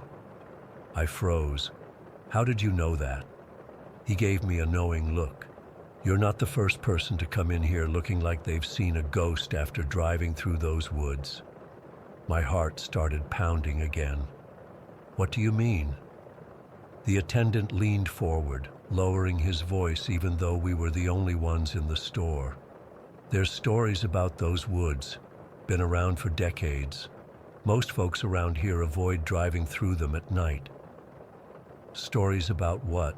I asked, though I was pretty sure I already knew the answer. "Different things," he said vaguely. "But most common is the woman in white. People say she appears to travelers, always looking distressed, always asking for help. Some say she's looking for something or someone. Others think she's trapped there, caught between worlds." I felt sick. "And the shadows? Dark figures that move too fast to be human?" His eyes widened slightly. "You saw them too?" He shook his head. "Not many people mention those. Most just see the woman." "What are they?" He shrugged. "Nobody knows for sure. Some say they're what's keeping her there. Others think they're other lost souls, but darker, angrier. Whatever they are, they're not natural." I paid for my coffee with trembling hands and thanked him, though part of me wished I'd never stopped. "Be careful out there," he called as I headed for the door. "And maybe take the highway next time, even with the construction." That was 3 weeks ago. I've barely slept since. Every time I close my eyes, I see her face, those sorrowful eyes, that desperate expression. I hear her voice warning me that they're coming. I dream about those shadow figures reaching for my car, moving with that impossible speed and fluidity. I've researched the history of Whispering Woods since then. There are records of disappearances dating back over 100 years. Most were written off as people getting lost in the dense forest or animal attacks. But now I wonder how many of them encountered what I did. I don't drive at night anymore if I can help it. I've changed my route to work to avoid going anywhere near those woods, even in broad daylight. I know it sounds crazy, but something happened to me that night, something I can't explain. That woman, whoever or whatever she was, saved me from something terrible. I'm sure of it. Sometimes I wonder if I should have tried harder to help her. Could I have done something? Or would I have ended up trapped there too, another lost soul in the Whispering Woods? I don't know. I don't think I'll ever know. All I know is that there are things in this world we don't understand. Things that exist in the spaces between what we can explain. And now that I've seen them, I can't unsee them. I can't go back to not believing. Story 15. I still have trouble telling this story, even months later. My hands shake when I think about it. I've gone back and forth about whether to post this, but I need to get it off my chest, and maybe it'll help someone else stay safe. This happened back in March. I'd gone downtown with a few friends to celebrate my promotion at work. We hit up this new bar everyone was talking about, the Velvet Room. It was packed, loud music, overpriced drinks, but we were having a blast. I'd had maybe 3 cocktails spread over 5 hours, so I wasn't wasted, just pleasantly buzzed. Around 1 in the morning, my friends wanted to go to another club, but I was tired and had plans the next day. I decided to call an Uber to get home, something I'd done probably 100 times before without thinking twice about it. The app said my driver was 5 minutes away, a guy named Paul with a 4.8 rating driving a gray Honda Civic. When the car pulled up, I checked the license plate against the app like I always do. It matched, so I got in the back seat. The driver was this older guy, probably late 40s, with a thick brown beard and a worn Chicago Cubs baseball cap pulled low. I remember noticing his eyes in the rearview mirror as I got in. They were this intense shade of blue that looked almost unnatural under the streetlights. "Rebecca?" he asked, his voice deeper than I expected. "Yeah, that's me," I replied, buckling my seatbelt. "Heading to Westbrook Apartments on Maple Street." He nodded and pulled away from the curb. The first few minutes were normal. He didn't talk much, which was fine with me. I was scrolling through Instagram, half paying attention to where we were going. It wasn't until about 10 minutes into the ride that I realized we were heading in the wrong direction. I think we need to turn around," I said, looking up from my phone. "My apartment is in the other direction." "Taking a detour," he said flatly. "Construction on the main road." That seemed plausible enough, so I went back to my phone, but something felt off. The streets were getting less familiar, and the comfortable buzz from the alcohol was starting to wear off, replaced by a growing uneasiness. Then I felt it, this sudden bone-deep chill that swept through the car. It was like someone had opened all the windows in the middle of winter, but they were all closed. I wrapped my arms around myself, and that's when I glanced up at the rearview mirror. What I saw made my blood freeze. There was someone, or something, sitting next to me in the back seat. Not a person exactly, more like a dark, shifting shadow with vague human features. I could make out the suggestion of shoulders, a head, but no distinct face, just this black void where features should be. I whipped my head to the right, but the seat beside me was empty. When I looked back at the mirror, the figure was still there, seeming to stare back at me even though it had no eyes I could see. "Do you—" I swallowed hard, my mouth suddenly dry. "Do you have someone else in the car with us?" The driver's eyes flicked to the rearview mirror. For a split second, his whole body tensed. His knuckles went white on the steering wheel, and his eyes widened before he quickly looked back at the road. "No," he said sharply. "It's just you and me." But the way he said it, like he was trying to convince himself rather than me, made the hair on the back of my neck stand up. I looked in the mirror again, and the shadow was gone. But the cold remained, settling into my bones. I pulled out my phone to check our route on the map and realized with growing panic that we were nowhere near my apartment. We were heading toward Rosemont, an industrial area that would be completely deserted at this hour. "You're going the wrong way," I said, trying to keep my voice steady. "This isn't the way to my apartment." He didn't respond, just kept driving, his eyes occasionally flicking to the rearview mirror. "Did you hear me? You're going the wrong way," I repeated, louder this time. "I need you to turn around." "Sometimes the GPS gives bad directions," he muttered, but made no move to change course. My heart was pounding now. I texted my location to my roommate with the message, "Something's wrong with my Uber," but she was probably asleep.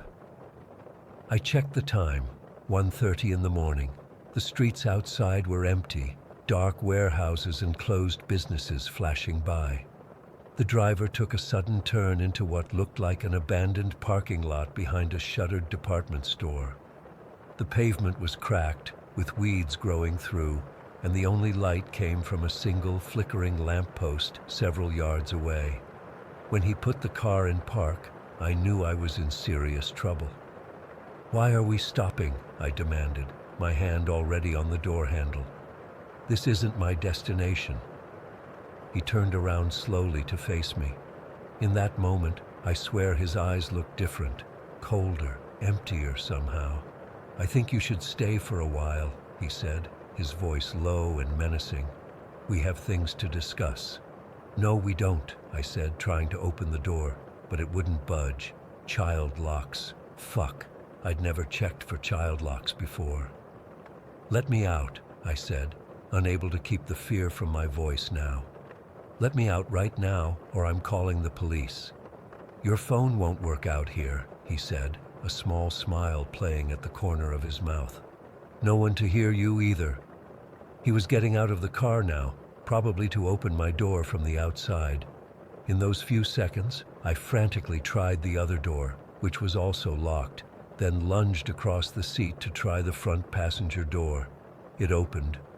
I scrambled out just as he was coming around the side of the car. The cold night air hit my face as I stumbled onto the pavement, my ankle twisting slightly in my heels. "Come back here," he shouted, lunging for me. I dodged, but he caught my wrist, his grip like iron. I screamed and kicked at him, connecting with his shin. He grunted but didn't let go. "No, one can hear you," he hissed, trying to drag me back toward the car. "It's just us and—" He never finished that sentence because at that exact moment, a pair of headlights swept across the parking lot. Some car had turned in, maybe looking for a place to turn around, maybe responding to my screams, I don't know. But it was enough distraction that his grip loosened just slightly. I wrenched my arm free and ran. I didn't think, didn't plan, just ran as fast as I could toward those headlights, waving my arms and screaming for help. The car, a small blue sedan, stopped about 20 feet away. For one horrible moment, I thought they might just drive off. But then the passenger window rolled down, and a woman's face appeared. "Help me, please," I gasped, glancing back to see the Uber driver advancing toward us. "He won't let me out of the car. He brought me here. Please." She didn't hesitate. "Get in," she said, unlocking the doors. I dove into the passenger seat as she put the car in reverse. Through the rear window, I could see the Uber driver standing in the glare of the headlights, his face contorted with rage. "You'll regret this," he shouted as we sped away. "You'll see." The woman driving, Jessica, I later learned, was maybe in her mid-20s. She kept checking the rearview mirror as we got back on the main road. "Are you okay?" she asked, her voice shaking slightly. "Should we call the police?" I was trembling so badly I could barely speak. "Yes, no, I don't know," I stammered. "He was my Uber driver. He was supposed to take me home." Jessica insisted on driving me straight to my apartment. On the way, I tried to file a report through the Uber app, but when I pulled up my ride history, there was no record of the trip. Nothing, like it had never happened.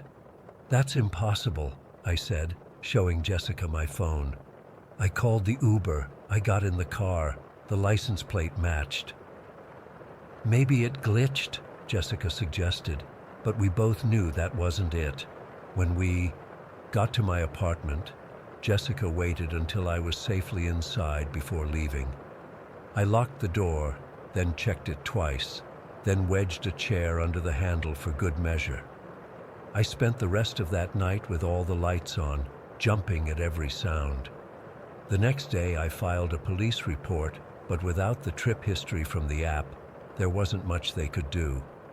I described the driver, the car, everything I could remember, but they basically told me it would be nearly impossible to find him without more information. I also contacted Uber directly. They checked their records and said no driver matching that description had been active in my area that night.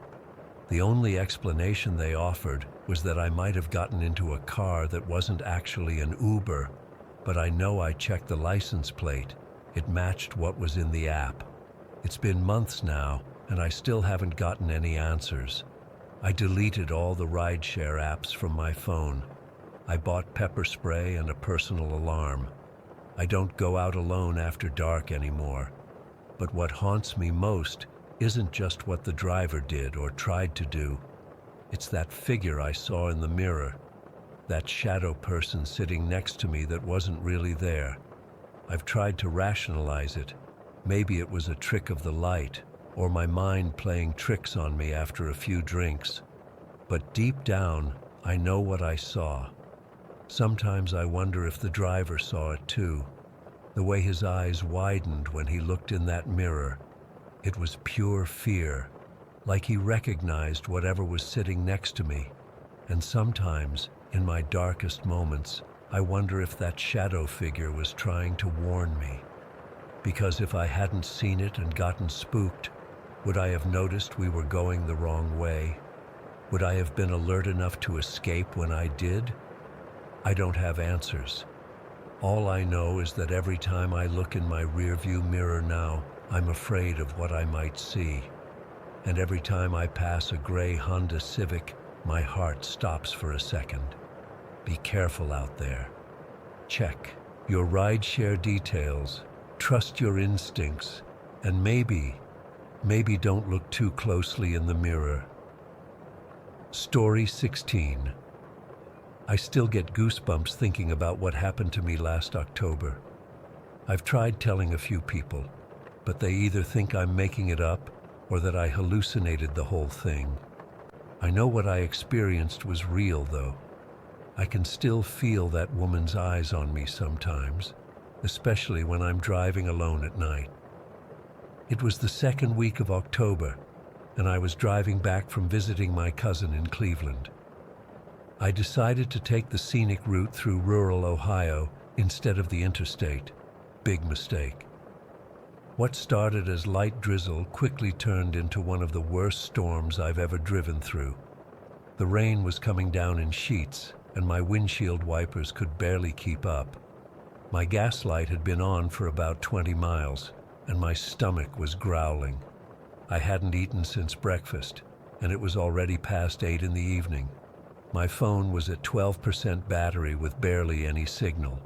The GPS kept cutting in and out, showing me on some unmarked county road in the middle of nowhere.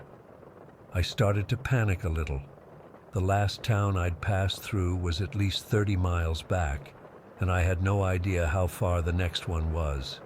The darkness seemed to press in from all sides, with only my headlights cutting through the black. Every few seconds, lightning would flash, illuminating the empty fields on either side of the road. That's when I saw it, a dim, flickering neon sign in the distance. Open 24 hours. I nearly cried with relief. As I got closer, I could make out what looked like an old gas station.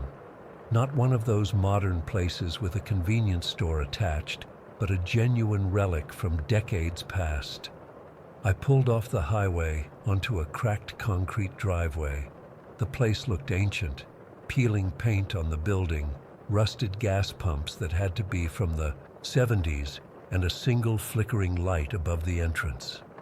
The parking lot was empty, except for what looked like some debris scattered near the side of the building.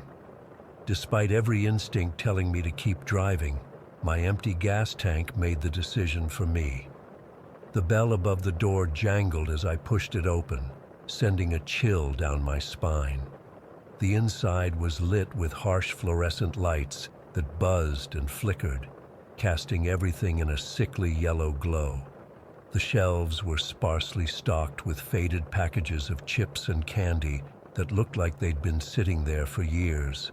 A layer of dust covered almost everything. Behind the counter stood a woman, mid-50s, I'd guess, with the wildest hair I've ever seen. It was gray and frizzy, sticking out in all directions like she'd been electrocuted. She wore a faded uniform that might have once been blue, but had faded to an indeterminate gray. The name tag read Margaret, but it looked so old that I wondered if it was actually hers, or if she'd just found it somewhere. "Evening," she said, her voice surprisingly clear in the quiet store. "Nasty night to be out driving." "Yeah," I replied, trying to sound casual. "I need to fill up my tank and maybe grab something to eat. Do your pumps still work?" She smiled, but it didn't reach her eyes. "Oh, they work just fine. We don't get many visitors these days, but we keep everything in working order." Something about the way she watched me made my skin crawl. Her eyes never seemed to blink, and they followed me as I moved around the store, pretending to browse the meager selection of food. I grabbed a package of beef jerky and a bottle of water, not trusting anything else. As I approached the counter to pay, I noticed a faded photograph in a cheap frame. It showed a family, a man, a woman who looked like a younger version of Margaret, and 3 children. They were standing in front of this very gas station, but something was off about their expressions.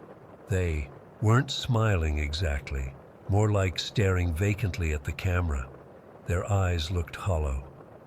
"Is this your family?" I asked, immediately regretting drawing attention to it. Margaret's face twitched. "Yes, that was taken a long time ago." "Do they still live around here?" I don't know why I kept asking questions. Something compelled me to keep the conversation going, even as alarm bells rang in my head. "They don't come by anymore," she said, her voice dropping to almost a whisper. There was something in her tone, not quite sadness, but something deeper and more disturbing. I paid for my gas and snacks with cash, thanking whatever deity was listening that I didn't have to hand over my credit card. As she rang me up, I noticed her hands. They were stained dark around the fingernails, almost black. Not like grease or dirt, but something else. Something that made my stomach turn. "You should fill up and be on your way," she said, pushing my change across the counter. "Storm's only going to get worse, and the road gets treacherous further on." I nodded, eager to get out of there.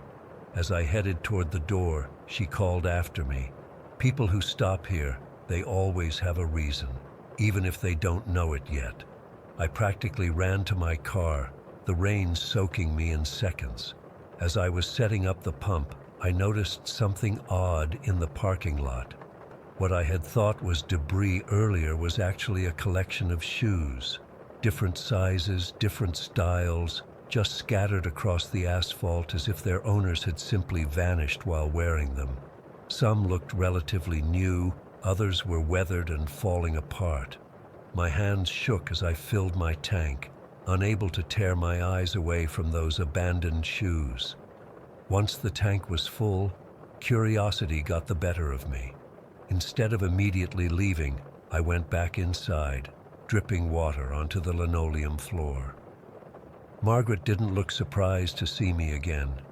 She was arranging something behind the counter that I couldn't quite see. "Those shoes in the parking lot," I said, trying to keep my voice steady. "What's the deal with those?" Her expression hardened. "People leave things behind, not my responsibility to clean up after them." "That's a lot of shoes," I pressed. "Did something happen here?" She leaned forward, her knuckles white as she gripped the edge of the counter. "I told you, people come here for a reason, and it's not always a good one.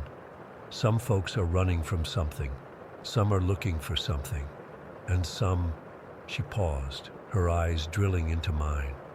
"Some are meant to stay." My heart was hammering in my chest. I should get going.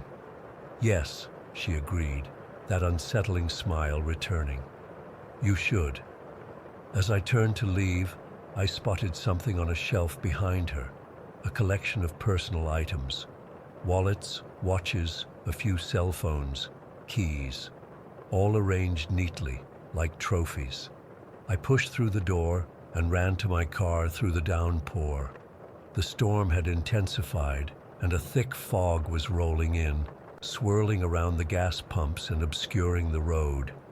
I fumbled with my keys, dropping them twice before managing to unlock the door. Once inside, I locked all the doors and started the engine. As I put the car in reverse, I glanced in my rearview mirror and froze. Margaret was standing in the doorway of the station, watching me. Even through the rain and fog, I could feel her eyes on me. I hit the gas, tires spinning on the wet pavement before catching. That's when I felt a jolt, like something was holding the car back. I put it in park and, against my better judgment, got out to look. There was a frayed rope tied to my rear bumper. The other end disappeared into the fog, leading back toward the station. I'd never seen this rope before, and I certainly hadn't tied anything to my car. My hands trembled as I tried to untie it, the wet knot refusing to budge. Finally, I took out my pocket knife and sawed through it, the fibers parting with surprising difficulty. As I straightened up, I heard something that made my blood run cold. Footsteps in the fog coming toward me. Not just one person, but several, moving in an uneven rhythm. I couldn't see them, but they were getting closer. I jumped back in my car and floored it, peeling out of that nightmare place as fast as my tires would carry me. In my rearview mirror, I thought I saw figures emerging from the fog, but I didn't slow down to confirm. I drove like a maniac for what felt like hours, the storm gradually lessening until it was just a light drizzle. Eventually, I came to a well-lit town with a modern gas station. I pulled in, still shaking, and went inside. The young guy behind the counter looked concerned when he saw my face. "You okay, man? You look like you've seen a ghost." I must have looked like a lunatic, soaking wet and wild-eyed. I asked him if he knew about an old gas station back on the highway. His expression changed immediately. "You mean the old Pemberton place? That station's been closed for years, ever since the murders." My stomach dropped. "Murders?" He nodded, lowering his voice like he was telling me a secret. "Back in the 80s, guy who ran it killed his whole family, then disappeared. They never found him. Place has been abandoned ever since." "But I was just there," I insisted. "There was a woman working there, Margaret." The color drained from his face. Margaret was the wife. She was one of the victims. Her husband cut her throat. "That's impossible," I said, though even as I spoke, I remembered the dark stains on her hands, the collection of personal items behind the counter. "Look, man, that place has a bad reputation. People go missing around there every few years. Authorities have searched it a bunch of times, but it's just an empty building now. Nobody works there." I showed him the piece of rope I'd cut from my bumper, still clutched in my hand. It was dry now and looked incredibly old, the fibers brittle and discolored. "Where did you get that?" he asked, refusing to touch it. "It was tied to my car, at the station." He backed away from me.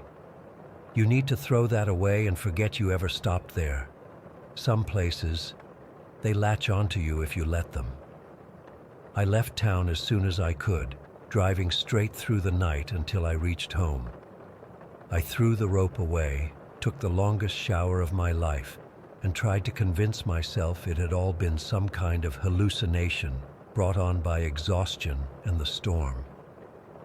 But then I found a gas receipt in my pocket, faded and yellowed, like it was decades old, with a date from 1983. And when I checked my phone's photos, I don't remember taking any pictures there. I found a blurry image of those shoes in the parking lot. Except in the photo, they weren't empty. There were people fading into the fog, connected to the shoes, looking back at the camera with the same vacant expressions as the family in that photograph. Sometimes at night, I wake up to the sound of footsteps outside my bedroom door. And sometimes, when I'm driving alone, I'll glance in my rearview mirror and see Margaret's face, just for a second, in the back seat. Her eyes never blinking, her throat a dark, gaping wound. I know that something followed me home from that place, something I can never escape. And sometimes, I find myself checking maps, looking for that stretch of highway again, feeling pulled back there for a reason I can't explain. Like Margaret said, people who stop there always have a reason. I'm afraid I might be finding out what mine is. Story 17. The house itself was perfect. 2 bedrooms, a study where I could freelance, and a kitchen with these gorgeous bay windows overlooking the backyard and creek. The price was almost suspiciously low, but I figured that's just how things were in small towns. I was so excited about starting fresh that I didn't ask enough questions. I noticed the abandoned house across the creek during my second week. It was about 50 yards away, partially obscured by trees, but visible from my kitchen and bedroom windows. It looked like it had been empty for years, peeling paint, overgrown yard, broken shutters. I asked my nearest neighbor, Mrs. Kelly, about it when she brought over a welcome basket. "Oh, the old Hawthorne place. Been empty since before I moved here," she said, suddenly seeming uncomfortable. "Nobody's been interested in buying it. Probably needs too much work." I didn't think much of it until about a month after moving in.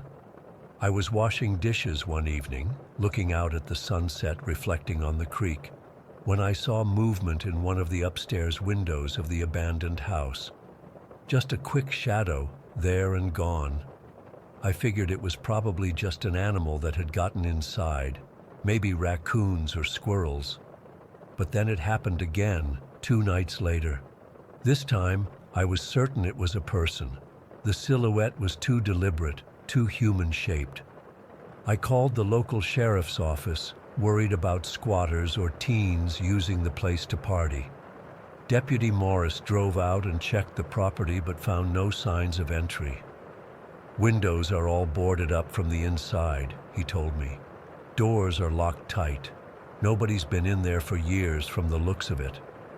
I tried to forget about it, but I kept seeing occasional movements through the windows. Sometimes just shadows, sometimes what looked like someone peeking out through the boards. Then came that evening in late October. I was sitting on my back porch with a glass of wine, enjoying the crisp fall air. The sun was setting, making the whole creek glow orange. That's when I saw her, a small, thin figure in what looked like a tattered dress, standing by the creek on the other side. A child, it seemed like. She was just standing there, completely still, facing my house. I called out, "Hello? Are you okay?" But she didn't respond. I stood up and walked toward the creek's edge, and as I got closer, the figure turned and ran toward the abandoned house, disappearing around its side. I was worried. What was a child doing out there alone at dusk? I called the sheriff again, but by the time Deputy Morris arrived, there was no sign of anyone. He seemed annoyed this time, like I was wasting his time. "Ms. Mitchell, there are no families with young children living anywhere near here. The closest is the Peterson farm, and that's over 2 miles away." I couldn't sleep that night. I kept getting up to look out my window at the house across the creek. Around 3 in the morning, I thought I saw a pale face in one of the windows, just for a second, before it disappeared. The next day, I decided to investigate myself. In daylight, I felt braver. I crossed the shallow part of the creek, my boots getting soaked despite my careful steps. The abandoned house looked even worse up close. The wood rotting, windows covered with boards nailed from the inside, just like Deputy Morris said. The front door had a heavy padlock that was rusted shut. I walked around the property and found a cellar door that was partially open. My heart was pounding, but I was determined to prove to myself that there was a logical explanation. I pulled out my phone for its flashlight and descended the creaky wooden steps. The cellar was empty, except for some broken furniture and moldy cardboard boxes. I made my way up another set of stairs that led into the house proper. The inside was a mess, peeling wallpaper, dust everywhere, floors warped from water damage. I explored cautiously, jumping at every creak and groan of the old structure. On the second floor, I found a small room that must have been a child's bedroom once. There was a rusted metal bed frame and the remains of what might have been toys scattered on the floor. But what made my blood run cold were the footprints in the dust, small like a child's and fresh. They crossed from the doorway to the window, then simply stopped, as if whoever made them had vanished into thin air. I left immediately, my heart racing, and recrossed the creek to my house. I locked every door and window, drew all the curtains, and called the sheriff again. This time, Sheriff Winters himself came out. He was an older man with tired eyes who listened patiently to my story. "Look, Ms. Mitchell, I understand you're concerned, but that house has been abandoned for over 30 years. Samuel Hawthorne was the last owner, a strange man who kept to himself. There were rumors about him in town." "What kind of rumors?" I asked. Sheriff Winters hesitated. "Nothing concrete, just small-town gossip. Some children went missing in the county back in the 80s. Hawthorne was questioned but never charged with anything. He disappeared himself not long after, just up and left one day. The house has been empty since. But the footprints could be anything. Animal tracks, old prints from when we checked the place years ago, your own imagination. That house has a way of getting to people. There's been talk of tearing it down for years, but no one can track down who actually owns it now. That night, I had my first nightmare. I dreamed I woke up to find a small girl standing beside my bed.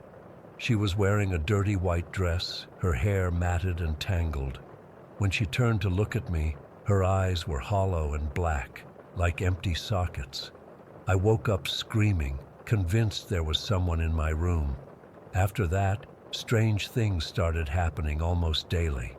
I'd hear whispers coming from empty rooms, footsteps overhead when I was downstairs alone, scratching sounds at my windows and doors at night. I started sleeping with all the lights on, but it didn't help.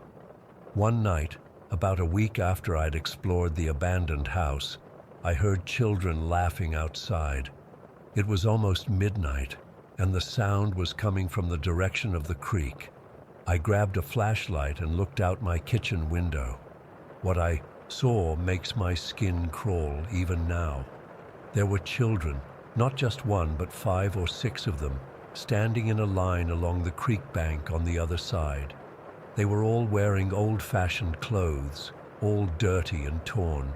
They were just standing there, looking toward my house. The girl I'd seen before was in the middle. My hand was shaking so badly I could barely hold the flashlight. I swept its beam across the creek, and when the light flickered for just a second, the children were suddenly closer, now on my side of the creek. Their faces were pale, their eyes dark hollows. They weren't laughing anymore. I dropped the flashlight and ran to my bedroom, locking the door behind me. I didn't sleep at all that night, just sat on my bed with my back against the headboard, listening to the sounds of small feet moving around downstairs. In the morning, I drove straight to the sheriff's office and demanded to know more about Samuel Hawthorne and the missing children. Sheriff Winters reluctantly pulled out some old files. 6 children disappeared between 1982 and 1985, he explained. Ages 5 to 10. No bodies were ever found. Hawthorne was the prime suspect because he lived alone, kept to himself, and was seen talking to local children sometimes, but there was never any evidence connecting him to the disappearances. What happened to him? I asked. Like I said, he vanished himself in '86, left everything behind. Some folks thought he fled because the investigation was closing in. Others thought maybe whatever took those children took him too. I spent that night at a motel in town. I couldn't face going back to the house, but I knew I couldn't just abandon it either. It represented everything I'd worked for, my fresh start. The next morning, I drove back, determined to be rational. It was just an old house with a bad history stirring up my imagination. But when I pulled into my driveway, I saw small handprints on my kitchen windows. They were too high up to be from any animal, and there were muddy footprints on my porch, child-sized footprints. I almost turned around and drove away right then, but instead, I forced myself to go inside. Everything looked normal at first, until I realized my front door had been unlocked. I was certain I'd locked it when I left. I spent the day cleaning obsessively, trying to distract myself. I turned on all the lights as soon as dusk fell and made sure every window and door was locked. Around midnight, exhausted, I finally went to bed. I woke up at 3:15 according to my bedside clock. My bedroom door was open a few inches. I was positive I'd closed it before going to sleep. As I stared at it, frozen in fear, I heard a whisper from the hallway. "Come play with us." The voice was childlike but wrong somehow, hollow and echoing, like it was coming from the bottom of a well. I saw small fingers curl around the edge of my door, pushing it open further. That was it. I grabbed my phone and car keys, not even stopping to put on shoes, and ran out of the house in my pajamas. I drove straight to Mrs. Kelly's house and begged her to let me in. The poor woman was terrified, seeing me hysterical on her doorstep in the middle of the night, but she took me in. I never spent another night in that house. I called a realtor from Mrs. Kelly's phone that morning and listed the house, willing to take a loss just to be rid of it. I stayed at a hotel in the next town over until the paperwork was done. The house sold surprisingly quickly to a couple from out of state. I didn't tell them anything about my experiences. Maybe I should have, but I was afraid no one would buy it if I did. I moved to an apartment in Cincinnati after that. It's been 3 months now. I should feel safe here, surrounded by other people in a modern building with security cameras and bright hallway lights. But sometimes, late at night, I still hear faint laughter outside my window. 12 stories up. Story 18. I've been a police officer for 3 years now, but nothing in my training prepared me for what happened last October. I've debated sharing this for months, but I need to get it off my chest, and maybe someone out there has experienced something similar. I was still pretty green back then, having only been out of the academy for about 8 months. The department had paired me with Officer Harris, a veteran with 15 years on the force. Harris was one of those straight-arrow cops who played everything by the book. Always professional, rarely cracked jokes, but I learned a ton from him. It was around 11:30 on a Tuesday night. We were just finishing up some paperwork in the cruiser when the call came through. Dispatch reported a disturbance at the old Miller place on the edge of Brindlewood. If you're not from around here, the Miller house has quite the reputation. It's this big Victorian home that's been empty for about 10 years, ever since the family moved away after their daughter Lucy died under some pretty bizarre circumstances. From what I'd heard, Lucy was found at the bottom of the staircase with a broken neck. The official ruling was accidental death, but there were always rumors, the kind small towns love to spread. Some said she was pushed, others claimed she took her own life. Whatever happened, the Millers couldn't handle staying in town and moved away within weeks. When we got the call, I remember Harris letting out this heavy sigh. "Great. Probably just kids messing around," he muttered. But something in his voice seemed off. I didn't think much of it at the time. The drive to the edge of town took about 15 minutes. The Miller house sits on this little hill, partially hidden by overgrown trees.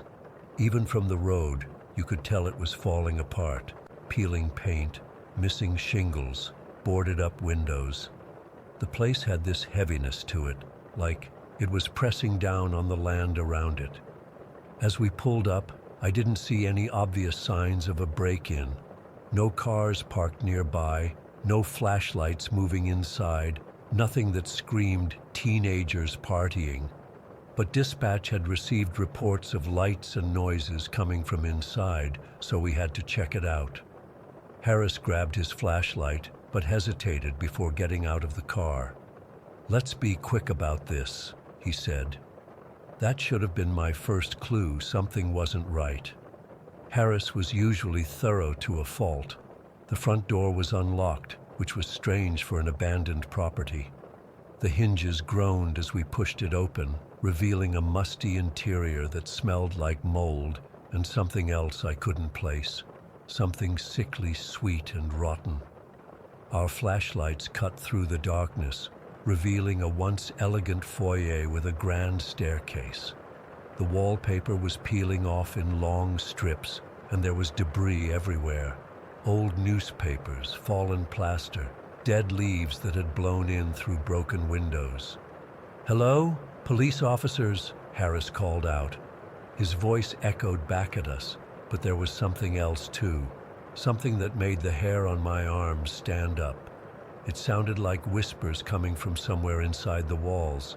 Not clear words, just this faint hissing sound that seemed to follow our movements. "Did you hear that?" I asked Harris.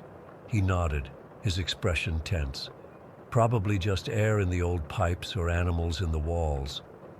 We did a sweep of the first floor, living room, dining room, kitchen. Everything was in disarray, but nothing indicated recent human activity. No fresh footprints in the dust, no new graffiti, nothing taken or disturbed. "Let's check upstairs," Harris said, though he didn't sound enthusiastic about it. The staircase creaked under our weight as we climbed. The whispers seemed to get louder with each step, though I still couldn't make out any words. The upstairs hallway had 4 doors, all closed except for one at the far end. Harris took point as we checked each room. The first 2 were bedrooms, relatively empty except for heavy furniture too difficult to move. The third was a bathroom with black mold creeping across the ceiling. The 4th room, the one with the open door, was different. As soon as my flashlight beam hit the interior, I felt sick to my stomach. Every inch of wall space was covered with newspaper clippings about Lucy Miller's death. Faded headlines shouted, "Local girl found dead," and "Tragedy strikes Miller family." Between the clippings were scribbled notes on yellowed paper, connected by red string like some kind of deranged investigation board. And right in the center, written in what looked like black paint, were the words, "She never left." "Jesus Christ," I whispered. "Harris, look at this."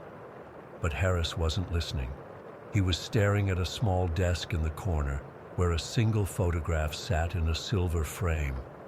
Before I could ask what was wrong, a loud crash came from downstairs. Then something impossible happened. A voice, distorted and barely human, called my name. "Ethan." Just that one word, but it froze me in place. Harris immediately headed for the stairs, and I followed. When we reached the first floor, Harris walked straight to the living room and stopped in front of the fireplace. He just stood there, completely still, staring at something on the mantelpiece. I approached slowly, my flashlight beam shaking because my hand wouldn't stop trembling. On the mantelpiece was a photograph, recent and in color, unlike the newspaper clippings upstairs. It showed Harris and a woman and 2 kids, standing in front of a house.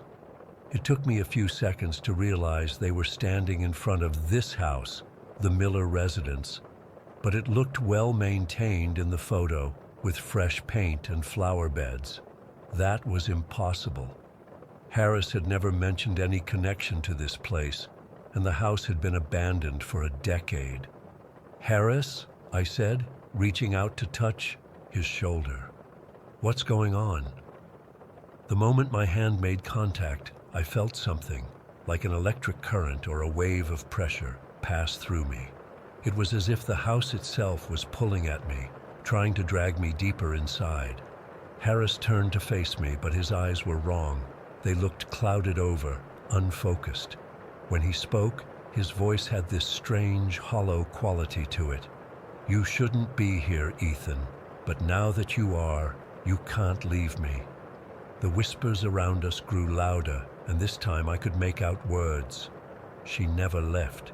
She'll take you next." A cold gust of air rushed through the room, extinguishing our flashlights. In the sudden darkness, I caught a glimpse of something standing in the doorway, a female figure with long, dark hair. Her face was wrong. It was like someone had tried to draw a human face, but didn't quite understand how they're supposed to look. Her smile stretched too wide, her eyes were too far apart, and her skin had this gray, waxy appearance. I grabbed Harris by his jacket and started pulling him toward the front door. He was surprisingly light, almost floating, but he kept trying to turn back toward the living room. "We need to get out of here now," I shouted, half dragging him across the foyer. I managed to get us both outside and practically threw Harris into the passenger seat of our cruiser. As I ran around to the driver's side, I glanced back at the house. There, in a second-floor window, was the woman, watching us. Her hand pressed against the glass, fingers elongated and bent at unnatural angles. I'd never driven so fast in my life. The whole way back to the station, Harris sat motionless, staring straight ahead. I kept checking him, afraid of what I might see, but after about 15 minutes, he seemed to snap out of whatever trance he'd been in. "What happened?" he asked, rubbing his eyes. "Did we check out the Miller place?" When I told him what had occurred, he had no memory of any of it. He denied seeing any photograph on the mantelpiece and insisted he had no connection to the house. But something had changed. Over the next few weeks, I noticed differences in Harris. He became forgetful, irritable. Sometimes I'd catch him staring into space, whispering to himself. And occasionally, when he thought no one was watching, I'd see that same vacant look in his eyes that I'd seen at the Miller house. 3 weeks after our visit, a family moved into the Miller place. Apparently, some real estate developer had bought it, fixed it up, and sold it to the Thompsons, a couple with 2 teenage kids. I couldn't believe anyone would want to live there, but I guess the renovations and the low price were too tempting to pass up. It was less than a month before we got another call to that address. This time, it was for a domestic disturbance. Neighbors reported hearing screaming. Harris insisted we take the call, even though we were about to end our shift. When we arrived, the house looked completely different, freshly painted a cheerful yellow, with new windows and a manicured lawn. It looked almost exactly like the house in the photograph I'd seen on the mantelpiece. No one answered when we knocked, so we entered with caution. The interior had been completely renovated, new drywall, hardwood floors, modern furniture, but something felt off. The house was too quiet, too still. We found no one inside, but when we reached the upstairs bedroom, the same room that had been covered in newspaper clippings, there was a message written on the freshly painted wall: "You should never have come back." Harris stared at the message, and I saw that vacant look return to his eyes. Before I could react, he whispered, "She's still here," and collapsed. I called for backup and an ambulance. Harris was diagnosed with a sudden drop in blood pressure. Nothing serious, according to the doctors. He returned to work the following week, claiming he had no memory of fainting. As for the Thompsons, we never heard from them again. Their furniture remained in the house, their cars in the garage, but no one ever saw the family after that day. The case is still open, listed as a missing persons investigation. I requested a transfer to day shift after that, which was granted. I still see Harris occasionally around the station, but we don't talk much anymore. Sometimes I catch him looking at me with that strange, empty gaze, and I wonder if he ever really left that house. I drive a different route home now, one that doesn't take me past the edge of town. The Miller house sits empty again, the yellow paint already beginning to peel. At night, locals report seeing lights moving from window to window, though no one lives there. I know now that the Miller house isn't just haunted, it's something worse. Something lives in those walls, something that remembers and waits. And whatever connection Harris had to that place, I'm afraid it's not finished with him, or with me. I still don't understand what happened that night, but I know what I saw. And I know that somewhere in that house, she's still there, still waiting, and she knows my name.